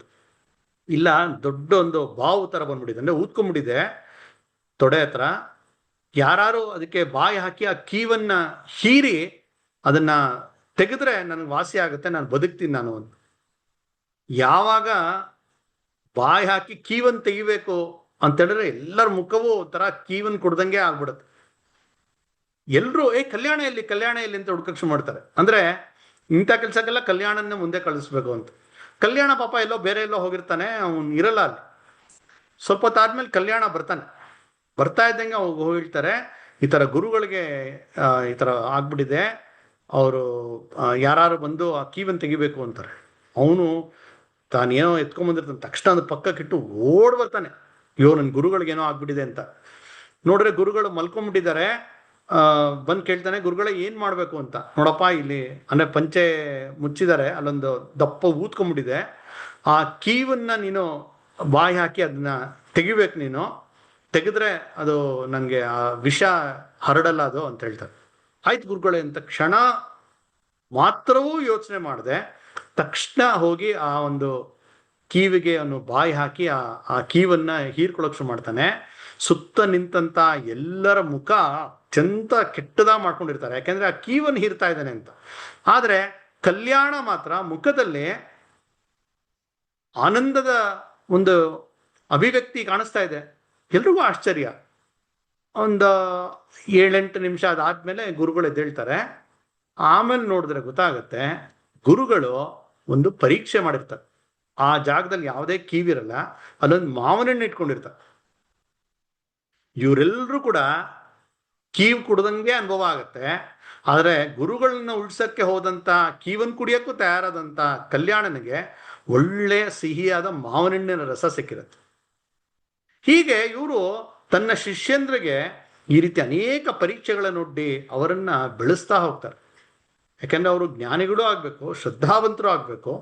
ಹಾಗಾಗಿ ಅನೇಕ ಶಿಷ್ಯಂದ್ರು, ಬೋಳಾರಾಮ್ ಅಂತ ಒಬ್ಬ ಶಿಷ್ಯ ಇರ್ತಾನೆ, ಅವನು ಮಹಾ ಶ್ರದ್ಧಾವಂತ. ಇವರ ವಿಶೇಷ ಅಂತಂದ್ರೆ ಅನೇಕ ಹೆಣ್ಮಕ್ಳು ಇವ್ರಿಗೆ ಶಿಷ್ಯತ್ವವನ್ನು ವಹಿಸಿ ಬರ್ತಾರೆ. ವೆಣ್ಣಾಬಾಯಿ ಅಂತ ಆಕೆ ಒಬ್ರು ಇವರ ಶಿಷ್ಯ ಆಗಿ ಬರ್ತಾಳೆ. ಆಗಿನ ಕಾಲದಲ್ಲಿ ಅಂದ್ರೆ ಒಂದು 350-400 ವರ್ಷದ ಕೆಳಗಡೆ ಎಂಥ ಒಂದು ದೊಡ್ಡ ಕ್ರಾಂತಿಕಾರಿಕ ಪ್ರಯತ್ನ ಅಂತ ಹೇಳಿದ್ರೆ, ಇವರು ಆಕೆಗೆ ಶಿಷ್ಯತ್ವವನ್ನು ಕೊಡೋದಲ್ಲದೆ ಒಂದು ಮಠಾಧಿಪತಿ ಮಾಡ್ತಾರೆ. ಈ ವೆಣ್ಣಾಬಾಯಿ ಅನ್ನೋರ್ಗೆ ಮೀರಜ್ನ ಒಂದು ಮಠಾಧಿಪತಿ ಮಾಡ್ತಾರೆ. ಆಗ ನೋಡಿ, ಇವರ ಶಿಷ್ಯಂದ್ರು ಸುಮಾರು ಇಡೀ ದೇಶದಲ್ಲಿ ಸುಮಾರು 1100 ಶಿಷ್ಯಂದ್ರುಗಳು ಇವ್ರಿಗೆ ಇರ್ತಾರೆ. ಅದರ ಪೈಕಿ 300 ಜನ ಮಹಿಳೆಯರು. ಆಗಿನ ಯಾರೊಬ್ರು ಹಿರಿಯರು ಇದಕ್ಕೆ ವಿರೋಧವನ್ನು ವ್ಯಕ್ತಪಡಿಸ್ತಾರೆ. ಏನಿದು, ಒಬ್ಬರ ಹೆಣ್ಣನ್ನ ಈ ರೀತಿ ಆಧ್ಯಾತ್ಮಿಕ ದಾರಿಗೆ ನೀವು ದೀಕ್ಷೆ ಕೊಡುವಂಥದ್ದು ಅಂತ, ಹೆಣ್ಣಿಗೆಲ್ಲ ಕೊಡಬಾರ್ದು ಅಂತ ಸ್ವಲ್ಪ ಯಾರೋ ಒಬ್ರು ಹೇಳ್ತಾರೆ. ಆಗ ಇವ್ರು ಹೇಳ್ತಾರೆ, ಪ್ರತಿಯೊಬ್ಬ ಗಂಡು ಒಂದು ಹೆಣ್ಣಿನ ಹೊಟ್ಟೆಯಿಂದನೇ ಬಂದಿರೋದು, ಅಂದ್ರೆ ನಮ್ಮ ಜನ್ಮಕ್ಕೆ ಕಾರಣನೇ ಒಂದು ಹೆಣ್ಣು ಅನ್ನುವ ಎಚ್ಚರ ಯಾರಿಗಿಲ್ಲ, ಅಂಥವ್ರ ಬಾಯಿನಲ್ಲೇ ಇಂಥ ಮಾತು ಬರುತ್ತೆ ಅಂತ ಹೇಳಿ ಅವ್ರಿಗೆ ಸರಿಯಾಗಿ ಆ ಬಿಸಿ ಮುಟ್ಟಿಸ್ತಾರೆ. ಯಾವುದೇ ರೀತಿಯ ಒಂದು ಈ ರೀತಿಯ ಮಾತುಗಳಿಗೆ ಅವರು ಸೊಪ್ಪು ಹಾಕದೆ ಅವರು ಹೆಣ್ಮಕ್ಳಿಗೂ ಕೂಡ ಒಂದು ನಾಯಕತ್ವ ಸ್ಥಾನವನ್ನು ಕೊಡ್ತಾರೆ. ಅಕ್ಕಾಬಾಯಿ ಅನ್ನೋರ್ಗೆ 2 ಜಾಗ, ಚಾಪಳ ಮತ್ತು ಸಜ್ಜನಗಡ, ಎರಡರದು ಅಡ್ಮಿನಿಸ್ಟ್ರೇಷನ್ ಜವಾಬ್ದಾರಿಯನ್ನು ಕೊಡ್ತಾರೆ. ಸುಮಾರು 40 ವರ್ಷ ಆಕೆ ಅದನ್ನು ನಿರ್ವಹಣೆ ಮಾಡ್ತಾರೆ. ಅಂದ್ರೆ ಮಹಿಳೆಯರಲ್ಲೂ ಕೂಡ ಈ ರೀತಿಯ ಒಂದು ದೀಕ್ಷೆಯನ್ನು ಕೊಟ್ಟು ಅವ್ರನ್ನ ಬೆಳೆಸ್ತಾರೆ. ದಾಸಬೋಧ ಅನ್ನೋದನ್ನ ಹೇಳಿದೆ, ಅವರ ಒಂದು ರೀತಿಯ ಮ್ಯಾಗ್ನಮ್ ಓಪಸ್ ಅಂತ ದೊಡ್ಡ ಬೃಹತ್ ಗ್ರಂಥ. ಅವರು ಉಪದೇಶಗಳ ಸಾರವನ್ನ ಅದರಲ್ಲಿ ಹಾಕಿದ್ದಾರೆ. ಅದೇ ರೀತಿ ಮನೋಬೋಧ, ಮನಾಚೆ ಶ್ಲೋಕ ಅಂತ ಕೂಡ ಕರೀತಾರೆ. ಅಂದ್ರೆ ಮನುಷ್ಯನಿಗೆ ಮನಸ್ಸೇ ಬಹಳ ಮುಖ್ಯ. ಮನಸ್ಸಿದ್ರೆ ಮಾರ್ಗ, ಮನಸ್ಸಿದ್ದಲ್ಲಿ ಮಾರ್ಗ ಅಂತ ನಾವು ಮಾತು ಕೇಳ್ತೀವಿ. ಮನಯೇವ ಮನುಷ್ಯಾಣಂ ಕಾರಣಂ ಬಂಧ ಮೋಕ್ಷಯೋಹೋ ಅಂತ. ಅಂದ್ರೆ ಮನಸ್ಸನ್ನದು ಸರಿ ಮಾಡಿಬಿಟ್ರೆ ಎಲ್ಲವೂ ಸರಿ ಹೊರಟೋಗುತ್ತೆ. ಹಾಗಾಗಿ ಮನಸ್ಸನ್ನ ಹೇಗೆ ಸರಿ ಮಾಡೋದು, ಮನಸ್ಸಿಗೆ ಹೇಗೆ ಒಂದು ಸರಿಯಾದಂತ ಒಂದು ಬೋಧನೆ ಕೊಡೋದು ಅನ್ನೋದನ್ನ ಇವರು ಹೇಳಿದ್ದಾರೆ. ವಿಶೇಷವಾಗಿ ಇವರ ಶಿಷ್ಯಂದ್ರು ಅವರು ಭಿಕ್ಷೆಗೆ ಹೋದಾಗ ಹಾಡಕ್ಕೆ ಉಪಯೋಗ ಆಗುವಂತ ಒಂದು ಶ್ಲೋಕಗಳು, ಇದನ್ನು ಹಾಡಿದಾಗ ಸಮಾಜದಲ್ಲಿ ಈ ರೀತಿಯ ಒಂದು ಉತ್ತಮ ಮೌಲ್ಯಗಳು ಹೋಗುತ್ತೆ ಅನ್ನೋಕ್ಕೋಸ್ಕರ ಅವರು ಈ ಮನೋಬೋಧ ಅಂತ ಬರೆದಿದ್ದಾರೆ. ಸುಮಾರು 205 ಪದ್ಯಗಳು ಬರುತ್ತೆ ಅದರಲ್ಲಿ. ಅದೇ ರೀತಿ ಆತ್ಮಾರಾಮ ಅನ್ನುವ ಒಂದು ಕೃತಿಯನ್ನು ಬರೆದಿದ್ದಾರೆ. ಅದೇ ರೀತಿ ಷಡ್ರಿಪು ನಿರೂಪಣ ಅಂತ ಬರೆದಿದ್ದಾರೆ. ಅಂದ್ರೆ 6 ಶತ್ರುಗಳು ನಮ್ಗೇನಿದೆ, ಕಾಮ, ಕ್ರೋಧ, ಲೋಭ, ಮದ, ಮತ್ಸರ, ಆ 6 ಶತ್ರುಗಳನ್ನ ಹೇಗೆ ನಾವು ಅದನ್ನ ನಿರ್ವಹಣೆ ಮಾಡಬೇಕು, ಹೇಗೆ ಅದನ್ನು ನಾವು ಗೆಲ್ಲಬೇಕು ಅನ್ನುವ ತಿಳಿಸ್ತಕ್ಕಂಥದ್ದು. ಕರುಣಾಷ್ಟಕ ಅಂತ ಬರೆದಿದ್ದಾರೆ. ಲಂಕಾಕಾಂಡ ಅಂತ ಹೇಳಿ ಲಂಕೆಯಲ್ಲಿ ನಡೆದಂತಹ ರಾಮರಾವಣರ ಯುದ್ಧದ ಕುರಿತಾಗಿ ಇವ್ರದೇ ಶೈಲಿಯಲ್ಲಿ ಒಂದು ಬರೆದಿದ್ದಾರೆ. ನಾವು ತುಂಬಾ ಪ್ರಸಿದ್ಧವಾದಂತಹ ಒಂದು ಗಣಪತಿ ಆರ್ತಿ ಸ್ತೋತ್ರವನ್ನ ಕೇಳಿರ್ಬೋದು. ಸುಖಕರ್ತ ದುಃಖಹರ್ತ ವಾರ್ತಾ ವಿಜ್ಞಾಚಿ ಅಂತ ಬರುತ್ತೆ. ಜೈ ದೇವ ಜೈ ದೇವ ಜೈ ಮಂಗಳ, ಅದನ್ನ ಬರೆದಿರೋದು ಇವರೇ. ತುಂಬಾ ಪ್ರಸಿದ್ಧ ದೇಶದಲ್ಲಿ ಎಲ್ಲೆಡೆ ಆರತಿಗೆ ಅಂತ ಹೇಳಿದ್ರೆ ಅದೇ ಹಾಡನ್ನೇ ಹಾಡ್ತಾರೆ. ಅದನ್ನ ಇವರೇ ಬರೆದಿರೋದು. ಆ ರೀತಿ ಅನೇಕ ಸಾಹಿತ್ಯಿಕ ಕೆಲಸಗಳನ್ನು ಮಾಡಿದ್ದಾರೆ, ಸಂಘಟನಾತ್ಮಕ ಕೆಲಸವನ್ನು ಮಾಡಿದ್ದಾರೆ. ಹೀಗೆ ಸಮರ್ಥ ರಾಮದಾಸರು ಅಂತ ಹೇಳಿದ್ರೆ ಅವರು ಒಂದು ಕಡೆ ಜ್ಞಾನ, ಭಕ್ತಿ ಮತ್ತು ಕರ್ಮ, ಜ್ಞಾನಯೋಗ, ಭಕ್ತಿಯೋಗ, ಕರ್ಮಯೋಗ, ಇದರ ಒಂದು ಸುಂದರ ಸಮನ್ವಯ ಅಂತ ಹೇಳಿದ್ರೆ ತಪ್ಪಾಗಲ್ಲ. ಒಬ್ಬ ಮಹಾನ್ ಸಂಘಟಕ ಅವರು. ಯಾಕೆಂದ್ರೆ ದೊಡ್ಡ ಶಿಷ್ಯ ಪಡೆ, 1100 ಜನ ಶಿಷ್ಯಂದ್ರಿದ್ರು ಅಂದ್ರೆ ಕಡಿಮೆ ಅಲ್ಲ. ದೊಡ್ಡ ಶಿಷ್ಯ ಪಡೆಯನ್ನ ನಿರ್ಮಾಣ ಮಾಡಿದಂತ ಬಹಳ ದೊಡ್ಡ ಕೆಲಸ ಮಾಡಿದ್ದಾರೆ. ಸಾಮಾಜಿಕ ಮತ್ತು ಆಧ್ಯಾತ್ಮಿಕ ಜಾಗೃತಿ ಎರಡನ್ನೂ ಮಾಡಿದಂತಹ ಒಂದು ವಿಶಿಷ್ಟವಾದಂತಹ ಸಂತ. ಅಂದ್ರೆ ಆಧ್ಯಾತ್ಮಿಕ ಗುರುನೂ ಹೌದು, ಲೋಕ ಸಂಗ್ರಹವನ್ನು ಮಾಡ್ತಾ ಇದ್ರು. ನಮ್ಮ ಸಮಾಜಕ್ಕೆ ಆಗ ಬೇಕಾಗಿದ್ದು ಯಾವುದು ಅಂದ್ರೆ ಬಲಮುಪಾಸ್ವ, ಬಲವನ್ನ ನಾವು ಗಮನ ಕೊಡ್ಲಿಲ್ಲ. ಹಾಗಾಗಿ ಯಾರ್ಯಾರೋ ಪರಿಕೀಯರು ಬಂದು ನಮ್ಮ ದೇಶವನ್ನು ಆಳ್ತಾ ಇದ್ದಾರೆ. ನಾವು ಶಕ್ತಿಶಾಲಿಗಳಾಗಬೇಕು, ವೈಯಕ್ತಿಕವಾಗೂ ಆಗ್ಬೇಕು, ಸಮಾಜವಾಗೂ ಆಗ್ಬೇಕು ಅಂತ ಹೇಳಿ ಒಂದು ಬಲಿಷ್ಠ ಸಮಾಜ, ರಾಷ್ಟ್ರ ನಿರ್ಮಾಣಕ್ಕೆ ಗಮನ ಕೊಟ್ಟಂತ ಒಬ್ಬ ಶ್ರೇಷ್ಠ ಸಂತ ಸಮರ್ಥ ರಾಮದಾಸ್. ನಾಗ್ಲೇ ಹೇಳಿದಂತೆ ಮಹಿಳಾ ನಾಯಕತ್ವ, ಮಹಿಳೆಯರಿಗೆ 33% ಕೊಡೋದಲ್ಲ, ಆದ್ರೆ ಮಹಿಳೆಯರಲ್ಲಿ ಆಗಿನ ಕಾಲದಲ್ಲಿ ಒಂದು ರೀತಿಯ ಕ್ರಾಂತಿಕಾರಿಕ ಪ್ರಯತ್ನವನ್ನ ಮಾಡ್ತಾರೆ. ಹೇಗೆ ವಿದ್ಯಾರಣ್ಯರ ಒಂದು ಪ್ರಯತ್ನ, ಅವರ ತಪಶಕ್ತಿ, ಮಾರ್ಗದರ್ಶನ ವಿಜಯನಗರ ಸಾಮ್ರಾಜ್ಯಕ್ಕೆ ಒಂದು ಅಡಿಗಲ್ಲಾಯ್ತು, ಅದೇ ರೀತಿ ಶಿವಾಜಿಯ ಒಂದು ಹಿಂದವಿ ಸ್ವರಾಜ್ಯಕ್ಕೆ ಇವರು ಸಂಪೂರ್ಣ ಒಂದು ಶಕ್ತಿಯನ್ನ ಕೊಡ್ತಾರೆ. ಶಿವಾಜಿ ತೀರ್ಕೊಂಡಿದ್ದು 1680ನೇ ಇಸ್ವಿಲಿ. ಇಷ್ಟು ಇವರಿಬ್ಬರ ಬಗ್ಗೆ ಗಳಸ್ಯ ಕಂಠಸ್ಯ ಆಯ್ತು ಅಂದ್ರೆ, ಶಿವಾಜಿ ಹೋದ್ಮೇಲೆ ಇವ್ರಿಗೊಂದು ರೀತಿಯ ಊಟ ತೊಗೊಳದೆ ಬಿಟ್ಬಿಡ್ತಾರೆ. ಅಂದ್ರೆ ಒಂದು ರೀತಿ ಅವ್ರಿಗೂ ಕೂಡ ಈ ಸಾಕು ಅನ್ಸೋಷ್ಟು ಮಟ್ಟಿಗೆ ಶಿವಾಜಿಯ ಒಂದು ಸಂಬಂಧ ಇರುತ್ತೆ. ಶಿವಾಜಿ ತೀರ್ಕೊಂಡು ಸ್ವಲ್ಪ ಸಮಯಕ್ಕೆ ಇವರು ಕೂಡ ದೇಹ ತ್ಯಾಗ ಮಾಡ್ತಾರೆ. 1681ನೇ ಇಸ್ವಿ, ಸಜ್ಜನಗಡ, ಇವತ್ತಿಗೂ ಅವರ ಸಮಾಧಿ ಅಲ್ಲೇ ಇದೆ. ಹೀಗೆ ಶಿವಾಜಿಗೆ ಪ್ರೇರಣೆ ಕೊಟ್ಟರು. ಶಿವಾಜಿಯ ಮಗ ಸಾಂಬಾಜಿ, ಅವನಿಗೆ ಸ್ವಲ್ಪ ಅವನು ದಾರಿಯನ್ನ ಸ್ವಲ್ಪ ತಪ್ಪದಾಗ ಅವನಿಗೆ ಅನೇಕ ಮಾರ್ಗದರ್ಶನವನ್ನು ಮಾಡ್ತಾರೆ. ಮುಂದೆ ರಾಜಾರಾಮ ಅಂದ್ರೆ ಅವನು ಕೂಡ ಇಲ್ಲಿ ಬಂದು ಇವರ ಒಂದು ಸಮಾಧಿಯಲ್ಲಿ ಪ್ರಾರ್ಥನೆ ಮಾಡಿ ಅವನು ಏನ್ ಸ್ವಲ್ಪ ಕಾಲ ಅಜ್ಞಾತವಾಸ ಹೋಗ್ಬೇಕಾಗಿರುತ್ತೆ. ಅಂದ್ರೆ ಇದೇ ಕೇಂದ್ರ, ಇಲ್ಲಿ ಬಂದು ಅವನು ನಮಸ್ಕಾರ ಮಾಡಿ ಪ್ರೇರಣೆ ಪಡೆದು ಮುಂದೆ ಹೋಗ್ತಾನೆ. ಮುಂದೆ 1857ನೇ ಇಸ್ವಿಯ ನಾಯಕ ನಾನಾ ಸಾಹೇಬ್ ಪೇಶ್ವೆ ಅವನು ಸಮರ್ಥರ ಒಂದು ಸಜ್ಜನಗಡಕ್ಕೆ ಭೇಟಿ ಮಾಡಿ ಅಲ್ಲಿ ಅವನು ಅಂದ್ರೆ ಮುಂದೆ ಆ ಸಮಾಧಿಯಲ್ಲಿ ನಿಂತು ಅಲ್ಲಿ ಅವರ ಒಂದು ಅನುಗ್ರಹವನ್ನು ಬೇಡಿ ಯುದ್ಧವನ್ನ ಪ್ರಾರಂಭ ಮಾಡ್ತಾನೆ. ಅದೇ ರೀತಿ ವಾಸುದೇವ್ ಬಲ್ವನ್ ಫಡ್ಕೆ ಅವನು ಯುದ್ಧಕ್ಕೆ ಹೊರಡಕ್ ಮುಂಚೆ ಸಮರ್ಥರ ಒಂದು ಧ್ಯಾನ ಮಾಡಿ ಹೋಗ್ತಾನೆ. ಲೋಕಮಾನ್ಯ ತಿಲಕರು, ಸಾವರ್ಕರ್, ರಾಷ್ಟ್ರೀಯ ಸ್ವಯಂ ಸೇವಕ ಸಂಘದ ಸ್ಥಾಪಕರಾದಂಥ ಡಾಕ್ಟರ್ ಹೆಡ್ಗೇವಾರ್ ಅವರು ದಾಸಬೋಧದಲ್ಲಿ ಬಂದಿರತಕ್ಕಂತಹ ಒಂದು ಸಂಘಟನೆಯ ಬಗ್ಗೆ ಇರತಕ್ಕಂಥ ವಿಚಾರ ಅವ್ರಿಗೆ ತುಂಬಾ ಪ್ರೇರಣೆ ಕೊಡುತ್ತೆ ಸಂಘವನ್ನ ಪ್ರಾರಂಭ ಮಾಡಕ್ಕೆ. ಹೀಗೆ ಇವರು ಎರಡೂ ಒಂದು ರೀತಿಯ ಸ್ಟ್ರೀಮ್ ಅಂತ ಹೇಳ್ಬೋದು. ಒಂದು ಆಧ್ಯಾತ್ಮಿಕ ದಾರಿ, ಅಲ್ಲಿ ನೂರಾರು ಸಂತ ಮಹಂತರಿಗೆ ಇವರ ಮುಂದಿನ 100 ವರ್ಷ ಪ್ರೇರಣೆ ಸಿಕ್ಕಿದೆ. ಗೋಂದಾವಲಿ ಮಹಾರಾಜರು ಅವರು ಸಮರ್ಥರ ಪರಂಪರೆಯಲ್ಲಿ ಬಂದಂತಹ ರಾಮದಾಸಿ ಸಂಪ್ರದಾಯ ಅದನ್ನ ಮುಂದುವರೆಸಿದಂಥವ್ರು. ಅದಾದ್ಮೇಲೆ ಬಂದಂತಹ ಬ್ರಹ್ಮಾನಂದರು, ಶ್ರೀಧರ್ ಸ್ವಾಮಿಗಳು, ಹೀಗೆ ಆ ಪರಂಪರೆ ಒಂದ್ ಕಡೆ ಬಂದ್ರೆ, ಇನ್ನೊಂದ್ ಕಡೆ ರಾಜಕೀಯವಾಗಿ ಭಾರತವನ್ನು ಸ್ವತಂತ್ರಗೊಳಿಸಕ್ಕೆ, ಸಮಾಜವನ್ನ ಗಟ್ಟಿ ಮಾಡಕ್ಕೆ ಪ್ರಯತ್ನ ಮಾಡೋದಂತ ಎಲ್ಲರಿಗೂ ಕೂಡ ಸಮರ್ಥ ರಾಮದಾಸರ ಒಂದು ಪ್ರೇರಣೆ, ಆ ಬೆಳಕು ಸದಾ ಸಿಗ್ತಾ ಇದೆ.